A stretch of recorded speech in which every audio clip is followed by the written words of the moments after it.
Welcome to Super Context, a podcast autopsy of media. How we consume it and how it informs our everyday culture. I'm Christian Sager, a writer and a designer. And I'm Charlie Bennett, a librarian and a radio raconteur. Each episode is us trying to understand the entertainment world that we all live in. Just a little bit better. Today's episode is about The Magic Christian. This 1969 anarchic film comedy was based on a Terry Southern novel and championed by Peter Sellers, but it seemed to mark the start of a decline for both their fortunes. We take on Chris's favorite movie and try to get to the bottom of why he likes it, I don't, and everybody agrees with both of us. You can find show notes for this episode on Patreon at patreon.com/supercontext, or you can write us an email at supercontextpodcast@gmail.com. Are you feeling guilty about not protesting in 2026? Or being financially stable? Or pretty much anything else at this point? Do you remember when Trump was inaugurated the second time that all of the owners of the five stacks and a few other billionaires each donated $1 million to the inauguration to fund I guess the parties? Because I would assume, I assume that the federal government pays for like the actual inauguration, like setting up the chairs and the PA or whatever they need, right? I mean, there might be like a PAC or some kind of, vendor who does the event management or something like that. But each of them gave $1 million to that. Well, I had forgotten until this moment, Chris. So. Elon Musk, Zuckerberg,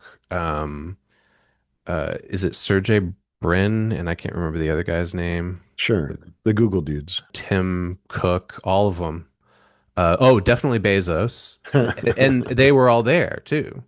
And I thought to myself, and then I may have even posted this on social media, this is the last scene of The Magic Christian. This is the scene where Peter Sellers and Ringo Starr throw money into a pool filled with pig blood, urine, and shit.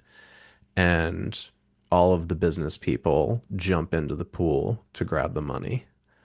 That's what that inauguration made me think about. Okay, that makes sense. I mean, it certainly connects to the imagery and the ideas, but unfortunately, I think you have to flip it around, and the billionaires were putting money into the pit of awfulness, and the people are the ones jumping in and trying to get it because they're desperate. The people being us? Yes, we the people, dude. Yeah. I hear what you're saying. I think there's some accuracy to that as well. I say that as a guy who puts a buy it through our business or whatever, our associate link, which every time I do it, I think to myself, we got to stop doing this. We should stop doing it if we can. Maybe we can switch it over to a site that we actually support. By the way, we're recording this in February of 2026, which is officially Resist and Unsubscribe month. So I actually, because of that inauguration, I killed my Amazon account and I unsubscribed actually from a number of those services. But this month, I finally pulled the last plug and I stopped paying for YouTube Music because I didn't want to support Google anymore. Nice.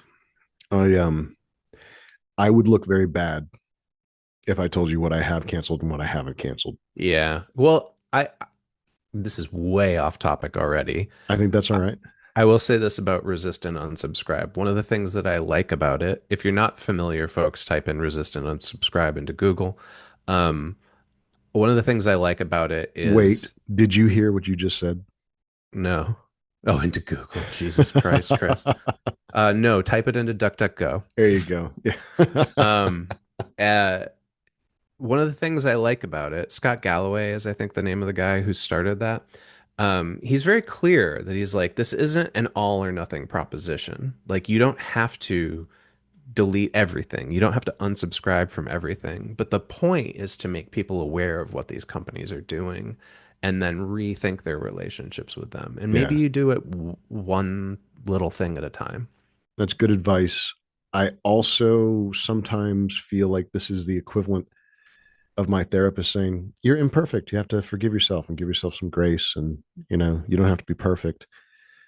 Like, yeah, but that's the only thing that's kept me even remotely straight laced or moral, is trying to be as good as I possibly Perfect. can. So Oh, yeah. Yeah. if you tell me that it's okay for me to just kind of do it, or just do my best, my doing my best is terrible.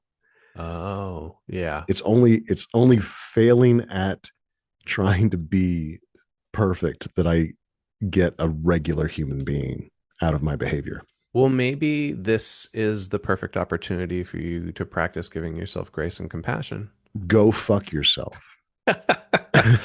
And with that, everybody, we could end the episode. I will say that maybe that would have been a better ending to the Magic Christian, is that they just slowly, over the course of several years, divest from all the terrible companies. Right. I mean, it would have been it would have been a more cinematically interesting ending than a couple of sleeping bags getting poked by a not park ranger, but like a park usher. Yeah, yeah. Okay, we need to lay a foundation, do a little groundwork, dig a hole, something. Lots of great metaphors. I love it. Yeah, I wish I knew what they meant. I did not like this thing that we interacted with for this episode, and I Yeah. know it's very special to you. And It is probably one of my top five favorite movies of all time, and I watch it a lot. I've probably seen it 20 times. I Yeah. disliked it so much that I actually am deeply curious as to why you like it. And I Mm, don't mean, oh my God, why do you like that? I'm more like, tell me what's going on, because I clearly don't understand it. That's the feeling I have. yeah. I am also totally fucked up on a cold and cold medicine. Yeah. So if it were a different time in our production cycle, I probably would have asked to postpone this recording, but I also kind of feel like maybe this is totally the right headspace to be in, Yeah, it could talking be. to you about the It Magic might have been. Christian. Yeah. I mean, maybe you should have, I don't know, dropped acid before you watched it I or would something. Yeah. I would never actively come into one of these recording sessions fucked up. I would Oh, never not the choose. recording, just the watching. Oh, that's your answer to everything. All you people who've never done hallucinogens, you're always like, oh, you just Yeah. do some acid and then you'll understand things. Oh, and it turns out people who have done them too. Oh, you don't like Trout Mask Replica? Have some mescaline, See? and then you'll understand why he was awful to all those players. Yeah. Okay. So that's a good point of reference for us to return to. Um, yeah, I'll tell you in a little bit why I like this. Um, I think maybe we should tell everybody what this is first, because I suspect that this is going to be an episode where a number of people listen and haven't seen it. Um, they maybe have heard about it and they want to hear our dissection of it I never before heard of this going and seeking it before out. you brought it up. Um, I came to this movie through The Invisibles. Oh, There right, right. are a couple references to the Magic Christian in The Invisibles.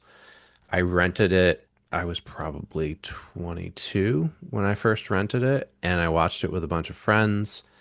And I was baffled, but I enjoyed myself. I think everybody else I was with was like, what the fuck did we just watch? So you were looking for Invisible's context, and no pun Uh, intended. You were looking for yeah. supplementary I Invisibles was looking material. for what inspired the Invisibles. Were your Um, friends on the same page with you, or were Not they at just all. they No, were they hadn't. innocent bystanders? Totally innocent bystanders. Yeah. None of them were like, oh, I hated that. But they were like, what did we just watch? That was absolutely bizarre. Um, and yeah, I'd say I've watched it almost every year since then. Um, I own it. There is a class, and we'll talk about this in this movie. There's a class of 1960s psychedelic comedy Hmm. that this belongs to Many of that them which star Peter Sellers. true, that I've just found like scratches a particular itch for me.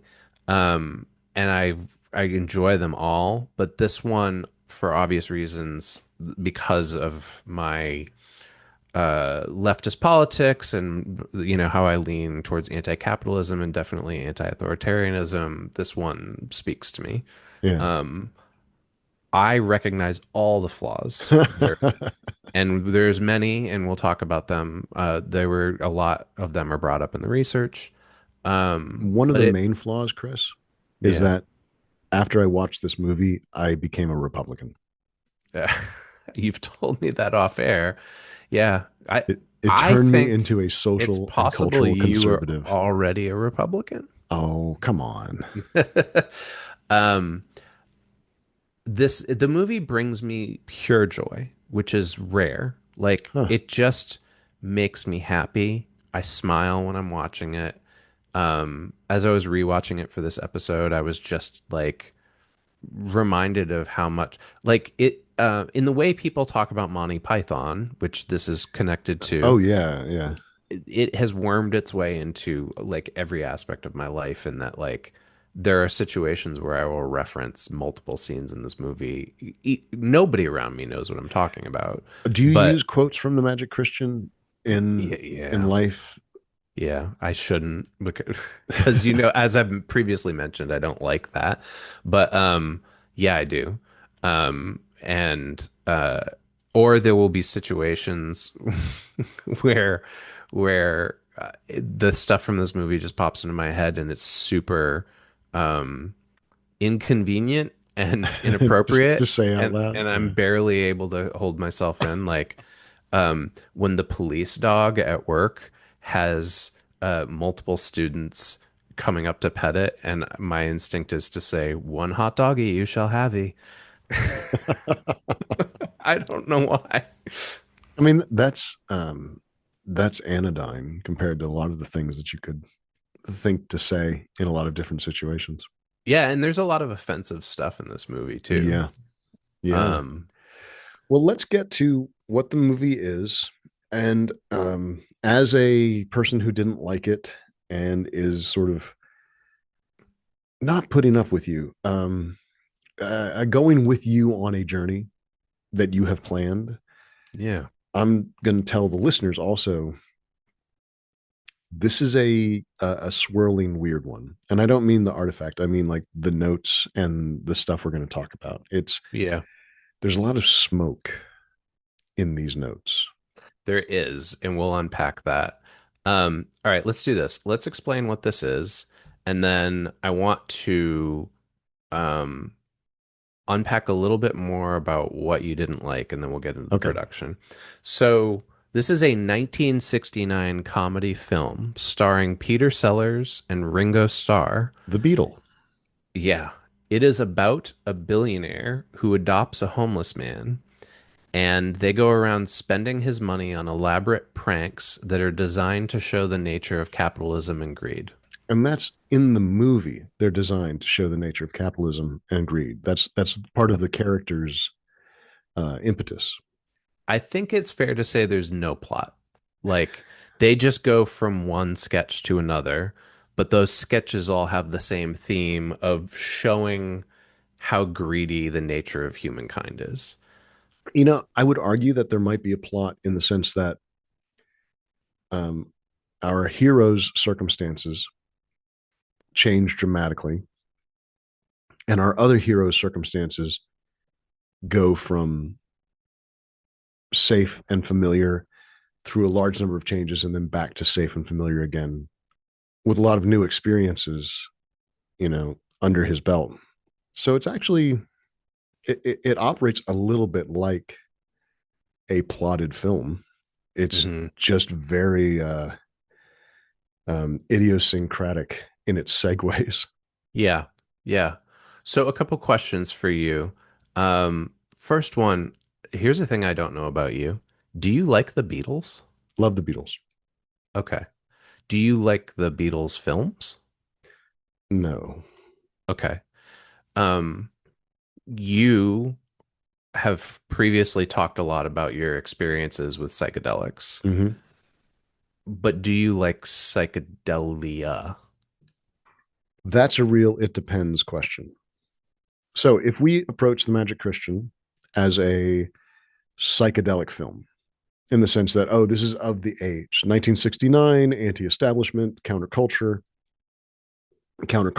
I guess, um, looking to break old patterns of authority and capitalist life. Yeah. Okay. To me, that's not psychedelic, though. Psychedelic requires more of the Timothy Leary. It requires sort of the undoing and unmaking of self. The parts of this movie, I want to be clear. When I refer to this movie as being psychedelic, I don't think I mean what you just referred to as sort of like Yeah. the themes of the time. I think of the parts, for instance, the scene on the train where the businessman gets sucked into some weird back room and there's like a dance party going on where there's like naked women and people in gorilla costumes Mm-hmm. and submariners like all dancing with a strobe light on out of nowhere. And then the next scene is them all just getting off the train together. Or the end scene on the ship, the Magic Christian, that's Yeah. pretty similar to that, which is just like total chaos, lights flashing, loud like psych rock music. Yeah. Well, I'm totally splitting hairs here when I say the events that are depicted seem more psychedelic than the film in which those depictions are housed. I agree. Yeah. Yeah. Okay. So I have a little bit more of groundwork to Okay. go on with your You're going to dislike lay of the that film. foundation. You're Totally. going to I'm build this building a house. basement. Um, So tell us why this made you feel like you were a Republican. I might have been overstating it a little bit, but um, the feeling that I was being shown grotesques of one kind of person being made fun of and quote unquote deflated by the perfect version of another kind of person made me feel a little bit like, well, this is countercultural bullshit. You know, this is this is someone who's just being nasty and saying that they are in some way making a commentary on life. Hmm. You know, they had to give this guy a ton of money for him to be able to do what he does. That's kind of Yeah. that's sort of the feeling I had. Really, what my joke refers to is the kind of lunatic satire in the film Yeah.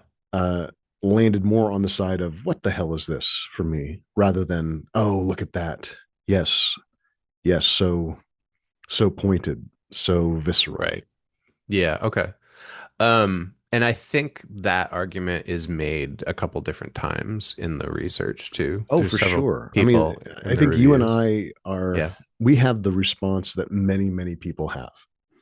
Both of us are Love it or um hate it. Yeah. yeah, and for kind of the same reasons. This is not like a oh well I really didn't like it because it didn't go far enough, or stuff like that. It's really, did it click for you or did it not click? And it did Yeah. not click for me. Um, okay. So, everybody, you've been patient with us as we've sort of rattled through this beginning, or maybe you haven't. Maybe you've already tuned out. But let's Chris, get into it. if they've tuned out, they're not hearing you. What's wrong with you? It's okay. It's okay. It's just you and me, baby. Okay, man. All right. Say it to me soft.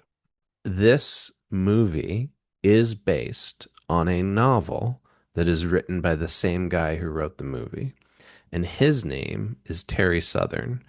And it turns out he was essentially the linchpin for the 1960s, according to his bio. He was the Forrest Gump of Yeah. the 50s and 60s counterculture.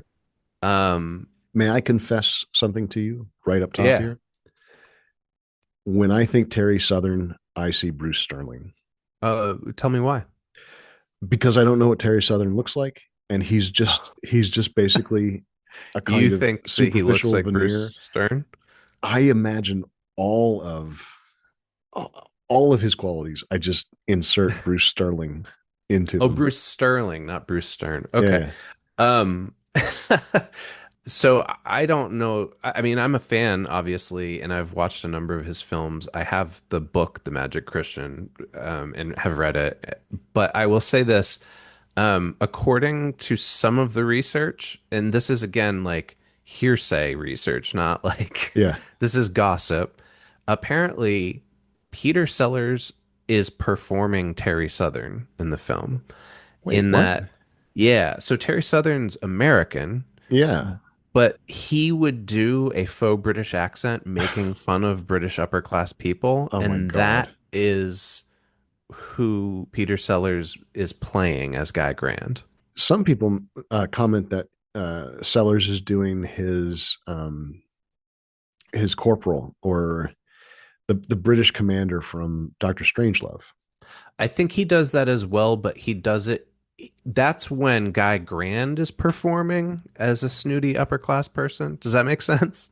It does make sense, but it also makes sense in the way that there are layers to this movie that some people grant it that don't feel like they're really there for me. Oh, I will say this though, Charlie, and I think this is true for both of us. I'm not saying like I get it and you don't. Yeah, yeah, yeah. I think that there is British cultural strata in this film that you and I don't understand, that That has to is be true. Yeah. of its time too, like is maybe not even relevant to modern British watchers.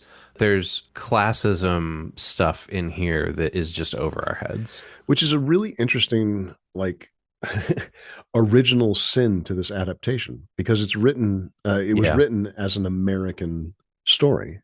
You right. know, Yeah, anyone can be rich, and then Guy Grand is it Guy Grand in the novel? it is. Yeah, Guy yeah. Grand goes through all of these machinations to show that being rich is worse or being rich isn't what it is. And then you put that into a class society, like a rigid class society, and it Hmm. becomes a different story in a lot of ways. I think so. You've got it absolutely right. Terry Southern published this as a novel in 1959. He wrote it while he was living in Geneva, and it was published by Andre Deutsch, which I'm assuming is a European publisher, because of the words in the name of the publisher. And the Uh, accent marks. yeah, anything with an accent mark is European. Um, it had mixed reviews. Most people, it's similar to the movie, loved it or hated it, but it did have a cult following. But yeah, to your point, I think Southern's American, and he was commenting on American society, but then when you drop the same story into the British ecosystem of that time, it's almost better. I think there's a lot of factors about that that make the themes resonate more. What themes in particular? The class themes. Okay.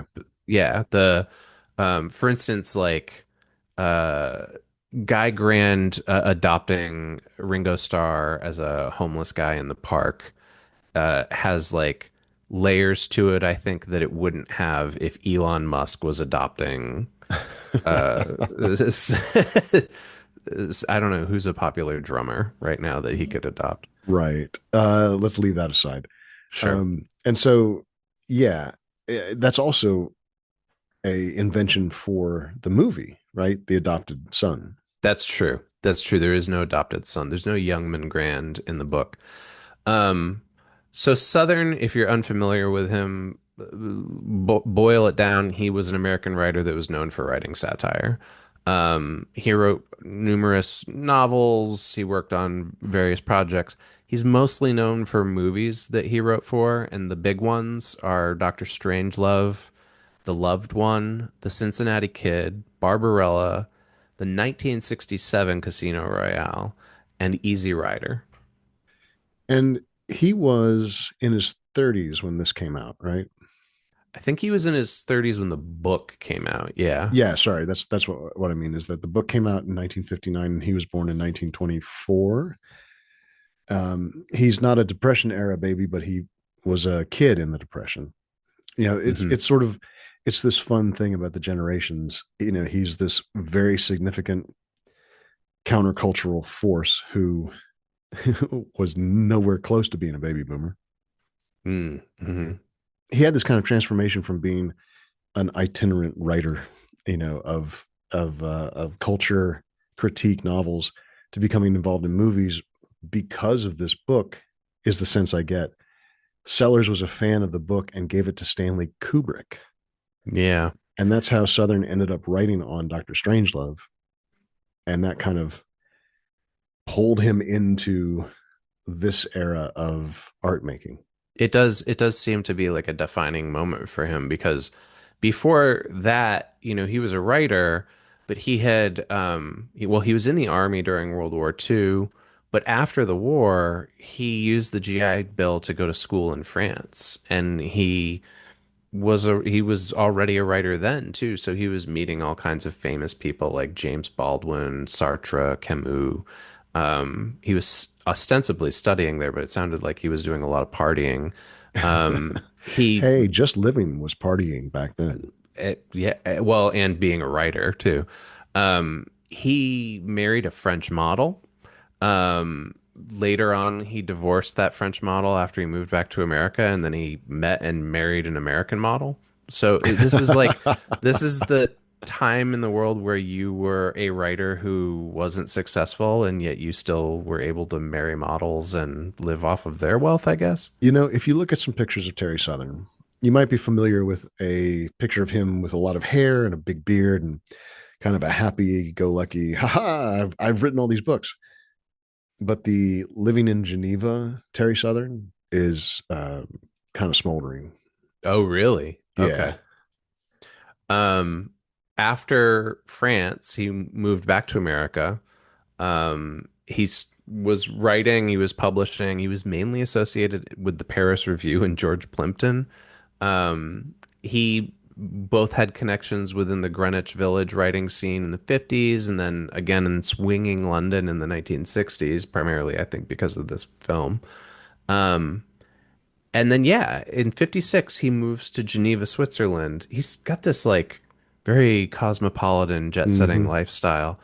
And he wrote several novels, including The Magic Christian. He moves back to the US again. And that's when Sellers picks up the novel, falls in love with it. Apparently, like one of the stories is that Sellers bought like 50 copies and sent them to everybody he knew. Okay, this is a good moment to say there are a lot of stories. Yeah. There are a lot of stories about Terry Southern. There are a lot of stories about the Magic Christian, both the movie and the novel and all of his novels. Half the stuff, half of the notes I found in our research were contradicted by another Yeah. note. Yeah, yeah, agreed. And there's just a lot of lore, Yeah. a lot of like, and then Terry Southern met this person, and then they went and they met that person, and it's basically every big name Yeah. that you think of when you think of the And then he 1960s. bummed a cigarette from Sinatra, who told him, fuck off. Exactly. So, okay, let's fast forward to him working on this film. It's 1968. He's hired to work on the production of The Magic Christian. Peter Sellers is essentially helming this. It's a Peter Sellers vehicle, right? Like he's He found the wants the funding movie to for happen. it. Yeah. Yeah. Um, the people working on it are friends of his, people he's worked with before in the past. This is the Goon Show, It which is is. a radio Yeah. comedy show that was a huge, important part of John Cleese's uh, humor upbringing. And so, like, McGrath and Sellers and Spike Milligan, who I don't think appears in the movie, He or is in the movie. He's the guy who gives them the parking ticket. oh, that's right, and eats it. Uh, Yep. so yeah, this is that connection. That crew is kind of supporting the thing that Sellers really wants to do, which is make a movie of the Magic Christian. Which I think, I don't really know too much about the Goon Show, but I'm going to try to use an analogy here.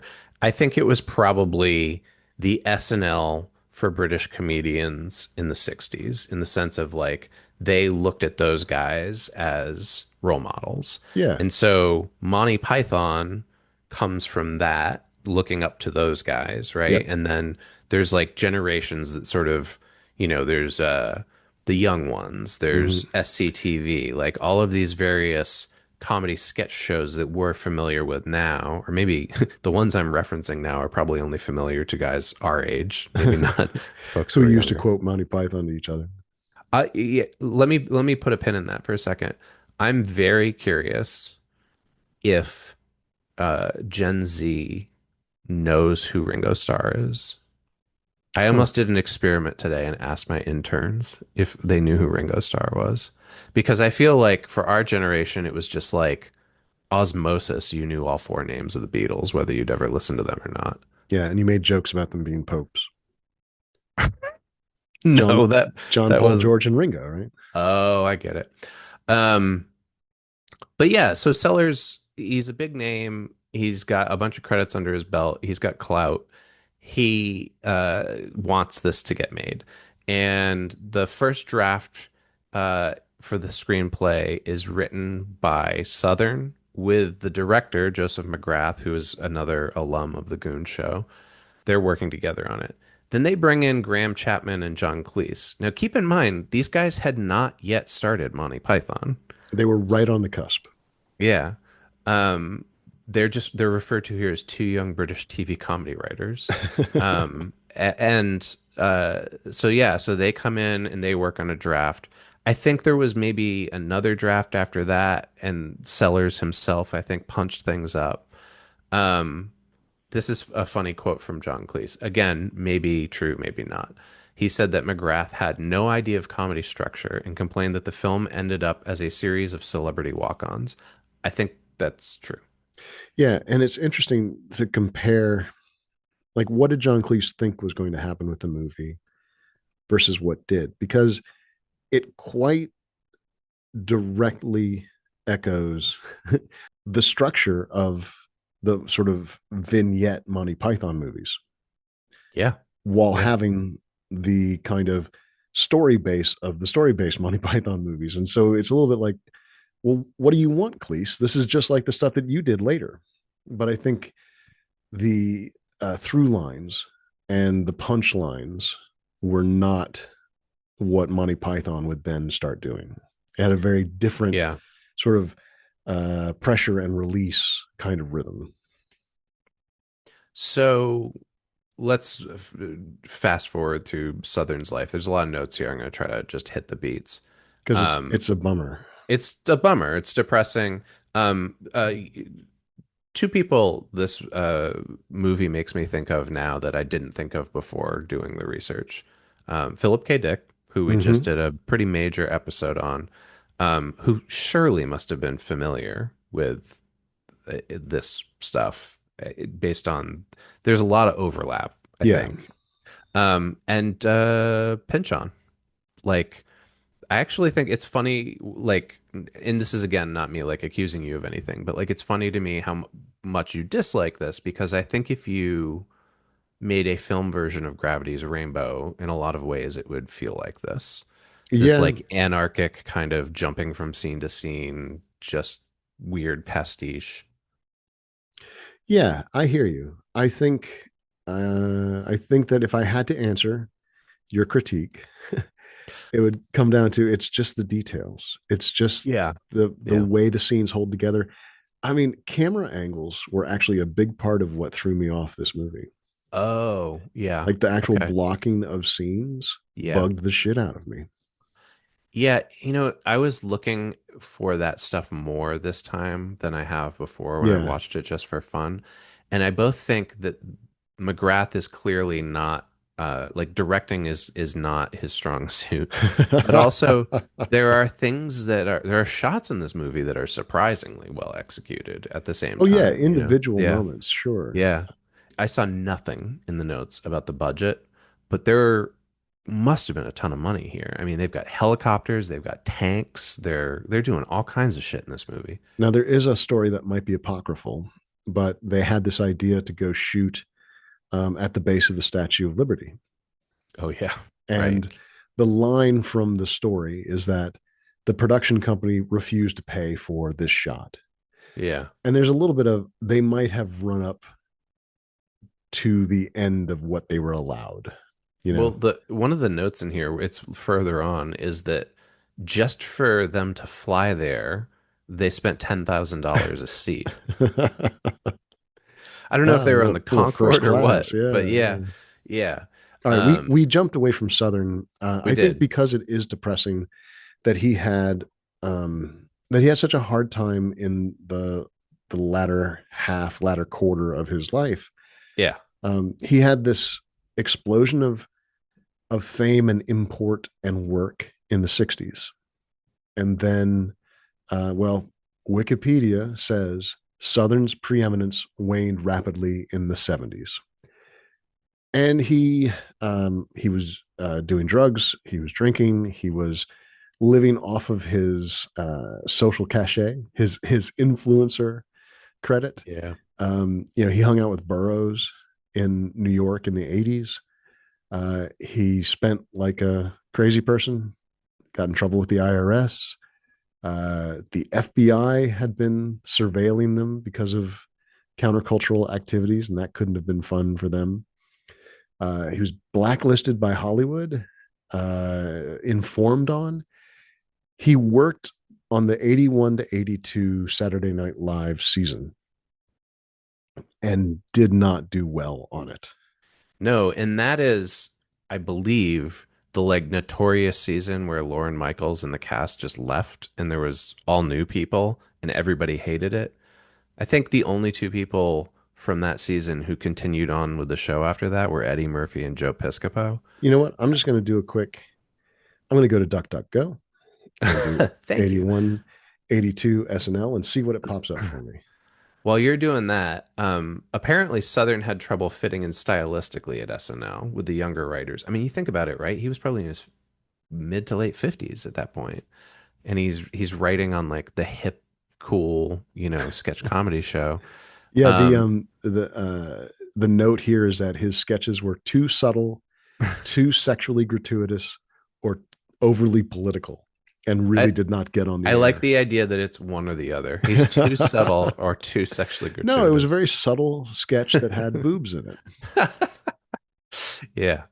Yeah. And then he dies in 1995.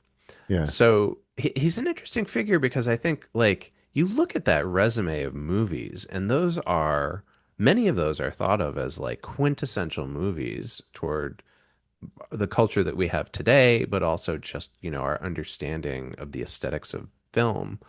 Um, where do you land? Like Easy Rider, Doctor Strangelove. There's an artistic cliche in America that came from this era that these folks they died for our sins, essentially. Okay. You know Yeah. that the folks who burnt out in the '60s and '70s, that they were sacrifices to whatever was happening in the culture at the time. Yeah. Little Hunter S. Thompson kind of thing here, and Hmm. I think he described this. I don't think he was so Surprised much. his name didn't pop up in here as somebody that Terry Southern shot guns with or something. Well, maybe he did, and he just it wasn't good enough story. Right. Yeah. And Southern appears to be one of those folks who was eaten up by the very things that made him interesting and compelling and important. Yeah. Yeah. Again, very similar to Dick. Like I see a lot of parallels with those guys here. Yeah, the Although I difference think Dick being has more legacy now than Southern does. clearly, and Yeah. also Philip K. Dick had less of a hobnobbing and Yes. spotlight life. In fact, he was like hated it. As we learned in that episode, hated the idea of rubbing shoulders with famous people. Okay, so that's enough about Terry Southern. Who I think Terry Southern I think of as like the main driving force behind this whole thing outside of Peter It was Sellers. his idea, formed by Sellers, to then be Yeah. articulated by the others in this group. We've mentioned McGrath already. He's the director of this film and co-wrote it. Um, he's a Scottish director and screenwriter. He's still with us. Best known for collaborating with these Goon Show guys, Peter Sellers and Spike Milligan. They worked on the 1967 Casino Royale spoof. So I know we both think that the modern Casino Royale is the best Bond film. Where do you land with the 60s Casino Royale? Interesting. I don't consider it a Bond movie. Yeah. Yeah, that's Yeah. where I'm at. If you have not seen Casino Royale, starring David Niven, Peter Sellers, some other Woody folks, Allen, Woody Orson Allen, oh my Welles. God, yeah. Yep. Um, Orson Welles is Le Chiffre. yeah. If you've not seen that movie, you don't know what we're talking about. I mean, in a literal way, but also it's very hard to describe the way that they took apart James Bond and Yeah. tried to make something else out of it. And I kind of dig it. I also don't remember it all that well. I mostly remember the song going to where it's very, very hot. If that Yeah. accompanies someone's descent into hell, that's the kind of movie it is. I started rewatching it last night. Because in my head I thought of it as being like a sister film to The Magic Christian. Not even And it close. it actually has a lot more cohesion to it than The Yeah. Magic Christian Yeah. does, It's a even though it's the story. same Yeah. people. Yeah. It's like those Sellers movies that could be a straight movie, but the fact that he performs in it and the people around him are performing with him twists it. Yeah. Yeah. McGrath, outside of those films, he also worked on the Beatles movies, A Hard Day's Night and Help, which I've, this is even before our prep for this episode. I feel like I need to go back and rewatch all the Beatles movies because I feel like there's something waiting there for me. You could probably just read the descriptions. That would be You can okay. probably just read the Yeah. Oh, I descriptions. have. Yeah. And we should say he worked on them. He was not the director, but he Yeah, worked on them. yeah, And so he was connected to the Beatles. I yeah. mean, and so Ringo Starr playing. This is a Beatles movie. Do you think so? Ringo Starr stars in it. Paul McCartney wrote the theme song, played by a band that is essentially, this is cruel on my part, a Beatles clone band. That, We prefer tribute. yeah, yeah. I mean, I think, yeah, I do. I think, obviously John and George weren't involved, but I Okay. do think, and it's the same, production crew that were involved in there. I hear you. There are connections. I disagree because the ethos of the Beatles is very much different from the point of this movie. Like Okay.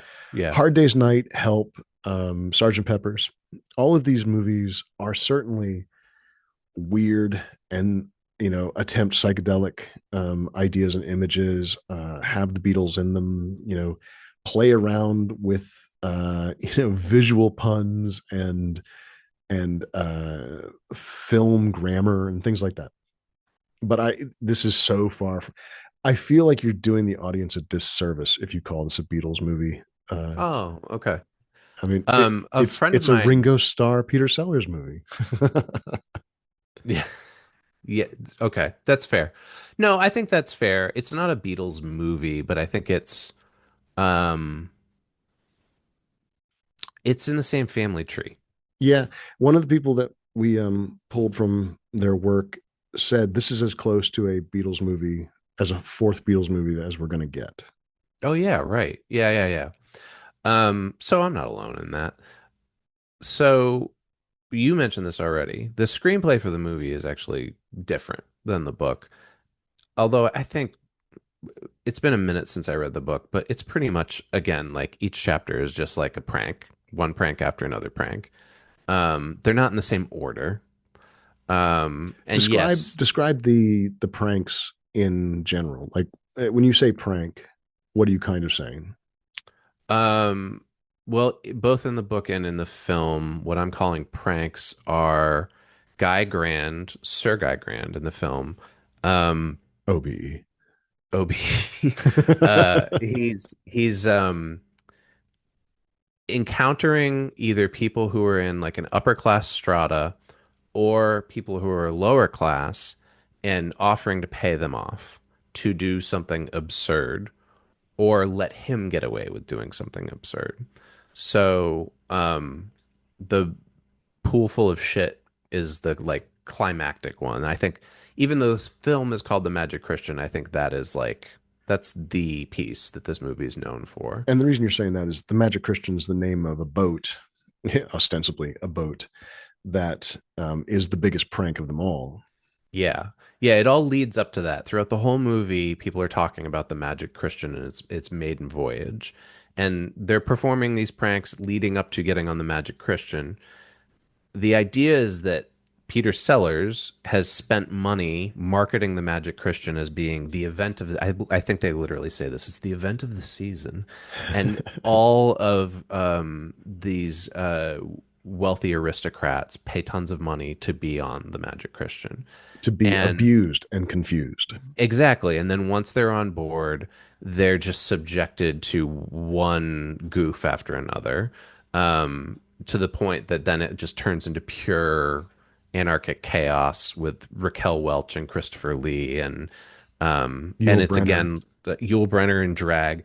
It's a dance party fueled by drugs, presumed. Although I don't. Oh, there is a scene where people smoke weed on the boat. That's right. Um, But that's what everyone was doing at the time. yeah. Um, but yeah, and then it culminates with all of the guests on the ship run up to the upper decks to get off the boat, and they realize that they've never been in a boat in the first place. They just walked into a factory on the Thames, I think. Yeah. So the pranks are everything from giving someone some money to do something embarrassing up to fooling a bunch of people about some luxury experience. And Yeah. the apotheosis being telling people there's money in that vat of shit. If you jump in, you can have it. Yeah. Yeah, essentially. He either straight up bribes people to do something crazy, or he uses his wealth to give himself the status for him to do something crazy. Yeah. Does that part appeal to you? The part of him doing something crazy? Sort of like that aspect of the character. Is that what I guess, how do I ask my question? Is the fact that the character in the movie is doing that, is that interesting to you? Or is it the movie as a whole and the end result of these things is interesting to you? Does it I matter that Guy Grand is fooling people about money? No, not that's the part that doesn't really matter to me. And I think we'll get into this, but I think he never teaches a lesson, right? And I don't think that Yeah. that's his Yeah. goal either. He's just bemused by showing that everybody has a price, and he says it multiple times, right? And it's not even like he's like, "Ah, I'm going to show everybody how wrong they are and I'm going to change the world." He's just like, no, I find this hilarious and I'm just going to keep doing it. Yeah. Um, Or even just I find it interesting. There's a certain yeah, amount of just like calm, oh, look what people are, look what people are doing in response to a Shakespearean actor doing a striptease as he recites Hamlet's famous monologue. yeah, yeah. So no, I think it's the second thing that you said. I think it's more the overall effect of just the pure um chaos and joy and fun of the pranks, and Uh, that there is throughout all of that, there is a not subtle anti-capitalist thing. Literally, I think at one point somebody writes anti-capitalism on like a sheet and hangs it on a wall on the yeah, I boat mean or the something like Magic that. Christian set is filled with graffiti, and it's quite Yeah. clear that like down with the society, down with the establishment is all over the place. Yeah. Yeah. All right, we're kind of all Um, over the place ourselves. So yeah. we said that uh, Sellers was interested in making this movie because he loved the book, and he brought on all these people to help him make it happen. The film was shot at the beginning of 1969. We have February to May, or February and May 1969. And Sellers treated this like a comic improvisation. There, Mm, there hmm. were a lot of opportunities to do something different or interesting. This is like Will Ferrell films these days. Oh, interesting.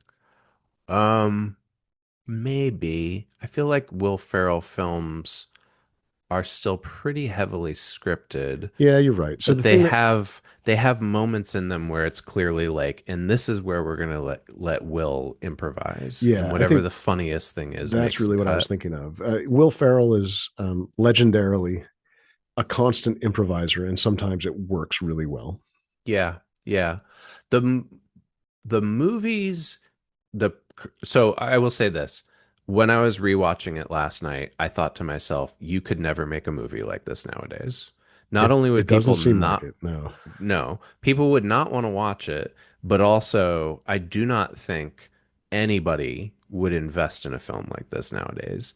The fact that Peter Sellers was able to convince people to invest money into making what is essentially like a didactic screed Yeah. about capitalism with poop jokes on top of it is amazing, right? It shows you how different of a time it was. I can't imagine. But the only thing I can think of is like kind of close to this is the movies that the guys from the state make, like Yeah. Wet Hot Wet Hot American American Summer. Summer. Yeah.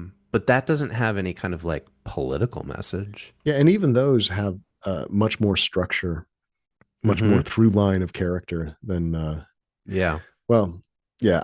You know what?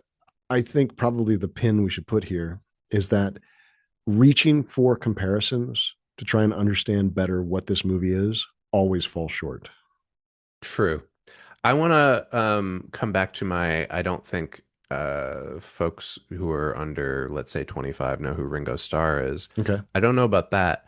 I almost guarantee they don't know who Peter Sellers is. That seems likely. So let's explain who's Peter Sellers. He's the Pink Panther, except that's not true. David Niven's the Pink Panther, but that's not Yeah. true either. It's actually the Diamond. Okay. So Peter Sellers is a comedic actor known for being a chameleon, and a genius mimic, and a sort of effortlessly funny, just sort of by his presence kind of Yeah. performer, but also known for being very difficult.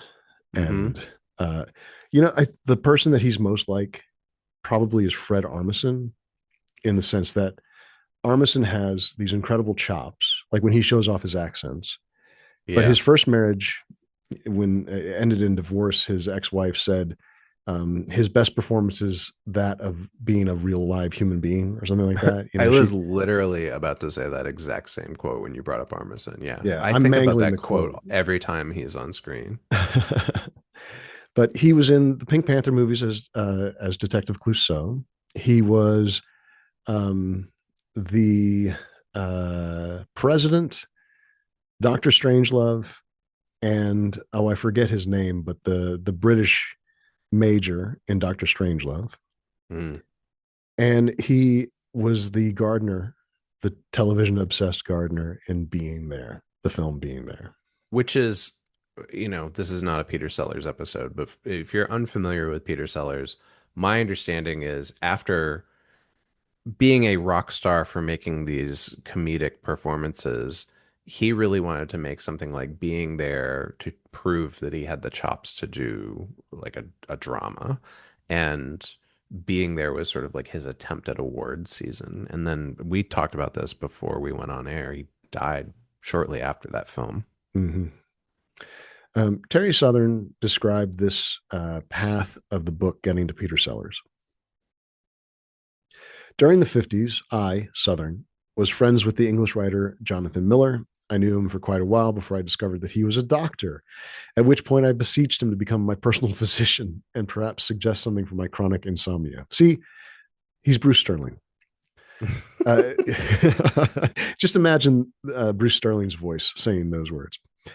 To encourage his acceptance, I gave him a copy of my recently published novel, The Magic Christian, which had been favorably reviewed in The Observer. Miller was impressed, at least enough to recommend it to his friend, Peter Sellers. Peter liked it to the improbable degree that he went straight to the publisher and bought, here's the source, It bought wasn't 100 50. copies to give to his friends. One such Yeah. friend, as luck would have it, was Stanley Kubrick. Yeah, and so that, like we said earlier, this is like the pivotal event in Southern's life that leads to his rise and fall. What there's two pretty big academic articles that we dug up for this episode, and one of them is by a guy named Ken Anderson, and he had this to say about the Peter Sellers aspect.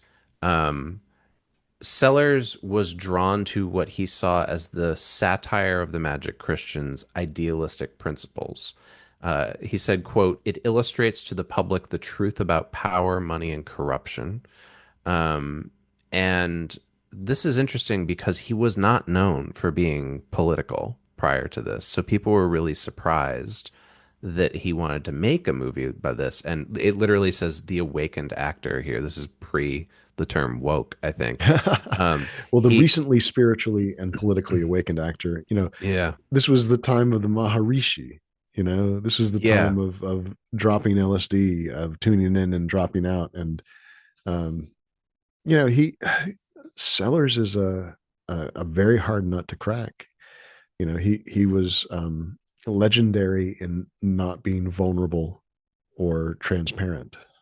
hmm And yet he was so inspired by this book that he bought the rights to it, got financing from producers, and then he seems to be the one who went around and got all of these famous celebrities.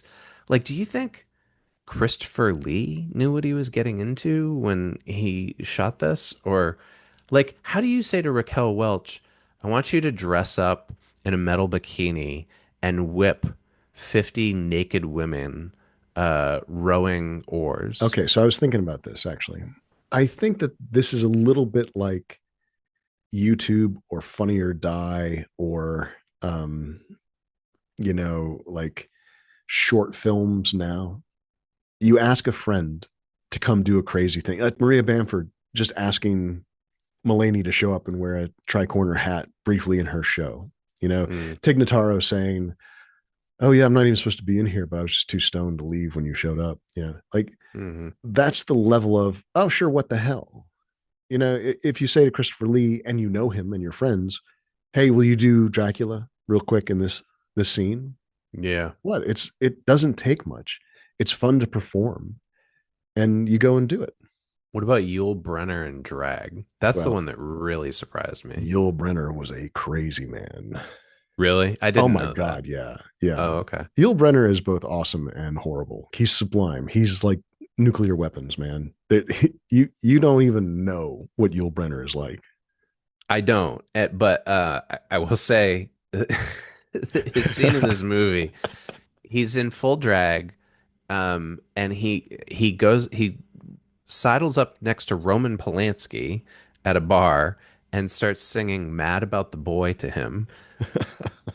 And it is, even if you don't know the context of who these two guys are, it's hilarious. And then you think about like not only, and we'll talk about this in a little bit, but not only the homophobia, but they didn't even have a term for transphobia back then. The idea, the look on Roman Polanski's face when it's clear that Yul Brynner is a man wearing women's clothes, Yeah. right? Um, it's fascinating. Yeah. We have a quote here from Gen X Culture Blog about the movie. The anti establishment spirit and cynicism of the film made it an unlikely vehicle for Sellers, who was a hot property in Hollywood, and he could have pretty much chosen any project he wanted after impressing in films like Doctor Strangelove, The Pink Panther, and What's New Pussycat. So, in a lot of ways, it was, oh, Peter Sellers, who is riding high and Yeah. was in two Kubrick movies and has, killed it as Clouseau and also is doing, you know, weird new stuff like What's New Pussycat. He's asked me to come be in his new satire or his new project. He wants me to do something silly. I'm in. I think that was the aspect of it. Here's the height of that. He was friends with Princess Margaret, This and is so weird. she was at the premiere of this film. This film that begins with making fun of her sister, and you brought this up earlier. Like it shows the denomination of a pound, I think, right? With Liz in the middle, and then the Badfinger song plays with like the bouncing ball going over the Mm-hmm. lyrics, which are clearly I'm sorry. Did you just call the Queen of England Liz? Yeah, that well, we're on a first name basis. Yeah, okay. I know. Only after she died did we Yeah, start calling each other shorthand. okay. Me and Lizzie. I'll allow it. I do wonder what that was like to be a royal class rich person watching a movie that was all about you're terrible Yeah, next to the person who made it. yeah. Um, so we've already talked about like Sellers is notoriously like a difficult person. And there were some conversations in here about how that led to the creation of this film from Spike Milligan. There were interviews Mm, with Spike Milligan about this, and he said that Peter Sellers was lonely, and he, during the filming of The Magic Christian, used the word revenge regularly to refer to the project. And Milligan says that he thinks that The Magic Christian was Peter Sellers, in his mind, it was his revenge on, quote, all the people from the establishment of the BBC to film producers to even women, all of whom had apparently rejected him somehow in his past. In a way, Guy Grand made him able to show the human race as venal, greedy, and immoral when offered enough money, similar to the way that Peter Sellers, now at the peak of his fame, was able to make and break careers himself. At one point, Sellers was interviewed on the set of The Magic Christian, and he admitted, quote, "You can buy anyone in the film industry, even myself." yeah, that's just chef's kiss self-loathing right there. It's sort of fascinating, right? Because it's literally the opposite of what I love about this movie. Like they seem to be having such pure fun and joy throughout all of this. And yet behind the scenes, it's if this is to be believed, his motivation was out of spite. Yeah. Uh, there's some stories that are essentially about that. And it's interesting. John Cleese is an essential part of the story, and John Cleese is quote unquote well known for being an asshole, Yeah. and Well, I despite being mean, quite funny and people wanting to work with him. maybe, he's a young man. He picks it up from Sellers. A pre-Python John Cleese and Graham Chapman had already written a treatment of the book for screen, but on reading it, Sellers threw out most of it. Now, what's interesting is that that is not quite the same as what some other people said. That Hmm. Southern wrote a screenplay with McGrath, and then Sellers asked Cleese and Chapman to come fix it. So again, it's all kind of shrouded. Yeah. Everybody was just everybody was working on their own timeline, I guess. Anyway, it says Sellers reportedly tried to have Cleese fired from the film and put pressure on director Joe McGrath to remove him. Why he attempted this is uncertain. Some say it was because Cleese was upstaging Sellers in the scene, something Sellers at this time could not countenance. Others claim it was because Sellers felt Cleese was no good in the scene. In his definitive study of Sellers, The Life and Death of Peter Sellers, Roger Lewis quotes Sellers as shouting at Cleese, "Jesus Christ, what are you doing?" in front of the whole crew. And Cleese Which says, is, "I was a little bit nervous. I hadn't done this before. I might not have been doing very well." yeah. I mean, John Cleese is in this movie for less than 5 minutes. Yeah. Like, and the scene, And he's it is one excellent. of my favorite scenes in this movie, by the way. It is a most excellent nose. Where so for folks who haven't seen this movie, they're at a Sotheby's auction, and Peter Sellers as Guy Grand comes across a Rembrandt and offers to buy it outright rather than doing the auction. Buys it by handing just a wad of cash to John Cleese, who's the snooty art auctioneer, and immediately pulls a pair of scissors out of his pocket and cuts the nose out of the painting and just puts it in his pocket and Yeah. says, "You can burn the rest." And John Cleese is a real teeth together, lips apart twit in Yeah, that there's scene. literally like watching it again last night, I realized that they like ADR'd like cartoon gag noises over John Cleese's reactions, like little like boy, like that kind of a thing. um, Along with all these people, we haven't really delved too deep into the fact that Ringo Starr was in the Yeah. movie. Yeah, and like, which is difficult uh, because the yeah, bio here is Ringo Starr, musician and actor, drummer for the Beatles, that's me. which is a I just put very, that. very Yeah. subtle statement of Ringo Starr and his cultural affect. Ringo Starr in this movie is in full countercultural mode. You know, long, greasy hair, a little bit starry eyed or stony eyed, and clearly having a delightful time, presenting as Ringo in a lot of ways. His Hmm. general character of, hey, everybody, it's me. Things are great. I don't mind anything. Yeah. Yeah. I mean, he's along for the ride. One of the pieces, I don't know if this made it into the research or not. One of the pieces said, um, the only reason they added his character to the film from the book is so that Peter Sellers had somebody to talk to. I think that makes sense too. Like if the book is very internal, this person wants to do all these things, needing someone to kind of bounce an idea off of and let the audience Yeah. listen in on what's going on. That seems like a what would you call it? A professional move by a filmmaker. Yeah. But then there's stuff about how with Ringo in it, people think, oh, it's almost a Beatles film. The Gen X Culture blog that I was quoting from says, I would even argue that this could have been the fourth Beatles film, like we said earlier. That, of course, was originally meant to be Up Against It, with a screenplay written by Joe Orton in 1967. Okay, now, the Beatles are not known for being a dark, dangerous band. That's the Rolling Stones. And the sort of horror that exists behind all of this ridiculousness Yeah. is kind of embodied by this story. On the day Joe Orton, the playwright, was supposed to meet director Dick Lester to discuss making the film Up Against It, the fourth Beatles movie, the film company's chauffeur found Orton and his partner, Kenneth Halliwell, dead in their Islington flat. Halliwell having murdered Orton and then killing himself.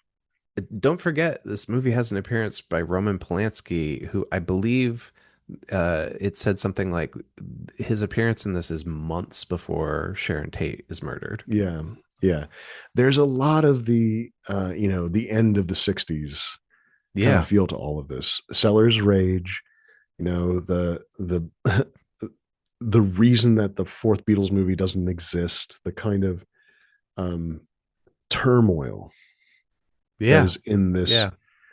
uh, ostensible comedy. And maybe Um, that's part of it. Maybe that's like the anarchic glee of this movie is a response to that trauma that is starting to filter into the 60s. yeah, and I think when we say that trauma, uh, there was also what the '60s as a change embodied. The kind of Hmm. um, pre-civil rights. There was this recapitulation of slavery as Jim Crow. There was this Hmm. like um, seething underbelly of America, and I think sometimes people talk about leaded gasoline as being this sort of essential component as to why people were all getting a little bit fucking weird. Oh, You know, interesting. I hadn't heard that before. have you not? So, No. so leaded gasoline that stopped a certain knocking that was going on with engines, and so Yeah. for a while we were putting lead into the air all the time, and Yeah. people were breathing that in. So Interesting. I hadn't that's a thought path I about that. don't need to go down. That's some freakonomics stuff right there. That's just like there was trouble in the '50s, and there was change in the '60s, and then there was after effects in the '70s. I don't know, man. I've heard that the 50s were when America was its greatest. Oh, I heard that I too. yeah, there's hats. Who was telling me that? Yeah. You don't need we shouldn't have changed any of it. But um let me say this. I give Ringo Starr short shrift in the notes here because um I don't know that there's a lot to say because again, like he's one of the biggest rock stars of all time. And It's strange that he's in this film. It's again, like I'm trying to come up with an equivalent. Like I don't know, not Taylor Swift, but somebody that's like Taylor Swift adjacent is in a Will Ferrell movie. Like it's strange. Except that's not a strange thing at all because we were talking about Saturday Night Live before. The guest stars and the musical guests on SNL Yeah. become part of that machine. Well, okay, so this is a good segue away from Ringo Starr and Peter Sellers to we've already mentioned almost all these people, but there's just a zillion guest stars in this movie. We've mentioned almost all of them. Richard Attenborough is another one. It just appears, yeah. Um, yeah, John Cleese, Christopher Lee, Roman Polanski, Raquel Welch, Yul Brynner, just all of them. They each show up for like maybe 2 or 3 minutes each. Graham Chapman is in it. Where is Graham Chapman in it? He's one of the rowers. He's Oh, the is the he? lead rower Oh, when they're talking about how they won't yeah. take the money. I think you ought to leave right now. That's Graham Chapman. Okay. Okay. I think I didn't recognize him because he's so young. I just taught you something about your favorite movie. You did. Yeah. Yeah. Well, that's the thing is I think again, like it's a totally bonkers movie, but every time I watch it, I pick up something new. Um, one of the things that I've picked up over the course of watching this movie over and over and over again is a strange love for Badfinger. Dude, that record rips. So It's I was listening great. to Magic Christian music because of this recording that was coming up. It's not the official soundtrack, but it's a Badfinger record that was built around the three songs that they did for the movie. Yeah. It's got some extra stuff on it. Badfinger is the Ivies who became Badfinger when Apple Records said the Ivies is not a good name. They got a Paul McCartney song to do, which story is that he said, do it just like the demo. That's the hit. And they said, no, we're going to kind of make it our own. He's like, do it like the demo. Yeah. Uh, Badfinger was a Welsh rock band. They were connected to the Beatles through the industry. They made a record that was like a stealth soundtrack for the movie. The Yeah. official soundtrack for the movie was not released or was released in very, very small run. But this Badfinger record kind of acts like a pseudo soundtrack, as Apple Records says, and is a great record. I mean, yeah, like I gave them a little shit earlier by referring to them as like a Beatles clone band, but it's a fantastic album. Um, and again, like just like okay, and then on top of all of this, like we're gonna have the same band do almost all the music. I think the only song that isn't a Badfinger song in this is that Thunderclap Newman song, Something in the Air. Let's say that again, shall we? The band is called Thunderclap Newman, Great. and the song is Something in the Air. Not tonight, just Something in the Air. Yeah. Yeah, there's just I don't know. There's a lot to like. Now, just be Um, we I should say because we can't have a happy moment without a dark side to it. mm, Badfinger got totally screwed by their manager, and at least one, if not two, of the members committed suicide because of the bankruptcy and financial strains that they were put under. oh, so you're continuing to teach me things. I knew that they had a falling out with Apple, but I didn't know about all that. Okay. Yeah, it was more of a falling out with a manager, and then being essentially the band was destitute because they were ripped off. That is sad. Let's do But some more bad news and okay. talk about how this movie was received. Yeah.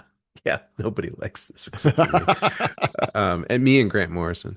Um, so the film premieres at the Odeon Theater in Kensington on the 11th of December, 1969. With Wi- Princess Margaret in Yeah. attendance.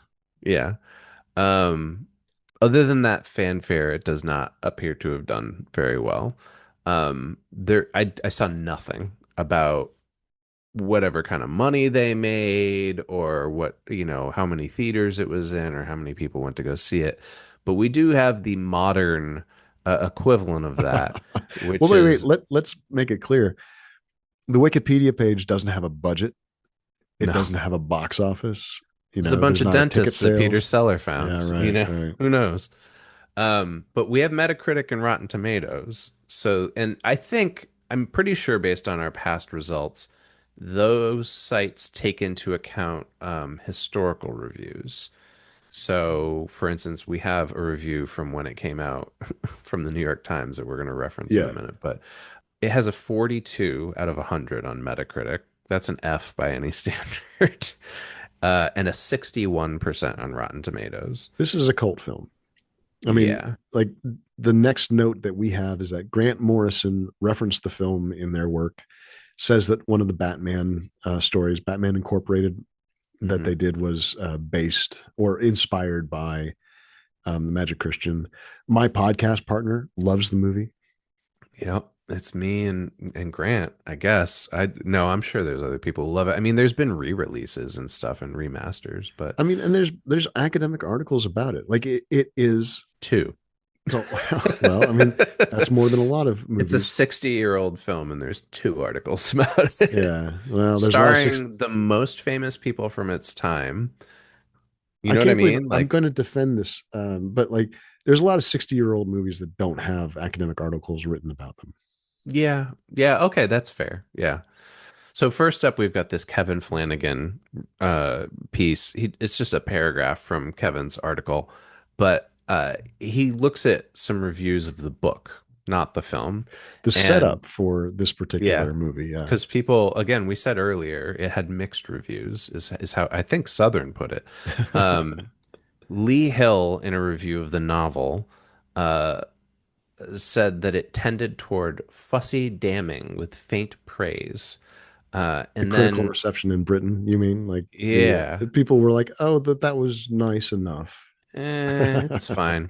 Um, and then Flanagan also says that American audiences at the time were so attuned to the tradition of the great American novel that they were largely indifferent to something Yeah, like the Magic Christian. that's interesting. So at the end of the 50s, this kind of wild satire, this not unrealistic, but this unhinged satire was flying in the face of the great American novels, what Flanagan calls homebrewed naturalism. Yeah, yeah, And then the movie would reflect that. You know, we've talked about all these changes, but the movie is very much that. It is not cinema. It is not. yeah. It's not a Kubrick film by any stretch, right? I said earlier that this New York Times article is from when the movie came out. That's not true. I'm looking at this byline now. No. I found a small review from the New York Times. This is from a retrospective. There's two actually. There's the first one is from 1979, February 12th. So this is 10 years after the movie's come out. The reason why I think this full review shows up in the New York Times 10 years later is I think it didn't reach American cinemas Oh until the God. late 70s. Greenspun says the meeting of McGrath with his material produced not so much a tension as a reevaluation, and the results turn out to be a mixed bag. My favorite metaphor. He says part of why it's a mixed bag is because the episodes have been shuffled around, and that the particular beginning and ending pranks in the book's case, there's a encounter with a hot dog vendor who is asked to make change from like $100 bill. That's, I mean, I don't have the details right, but a Yeah. very cheap hot dog is purchased with a very large bill, and then the vendor is forced to try to break a bill that he can't possibly break. An enigmatic ending, which is this like Nathan for You style prank of a disappearing chain of super bargain grocery stores. Hmm. Greenspun says those two things, which are the bitter beginning and enigmatic ending of the book, have been turned into just some of the vignettes that Mm. kind of just happen. The hot dog scene is maybe my favorite scene in the movie. Is that right?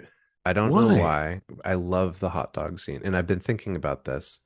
I think it's because all the other pranks are him either paying people off to do something terrible or him doing something terrible and paying them off.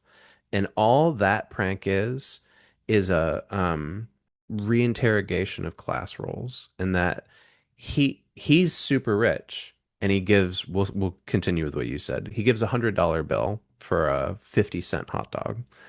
And the vendor feels so obliged to make sure that he gives him back his change before the train takes off That he that he freaks has a out. panic. Yeah. But Guy Grand doesn't care. He's like, you keep the 100. I'm giving you $100 for the hot dog. But it's all about the subversion of the hot dog vendor's expectation of how he's supposed to cater to the rich. Right. I And don't, there's something about that I love. the hot dog vendor does not say, "You asshole, how dare No, you?"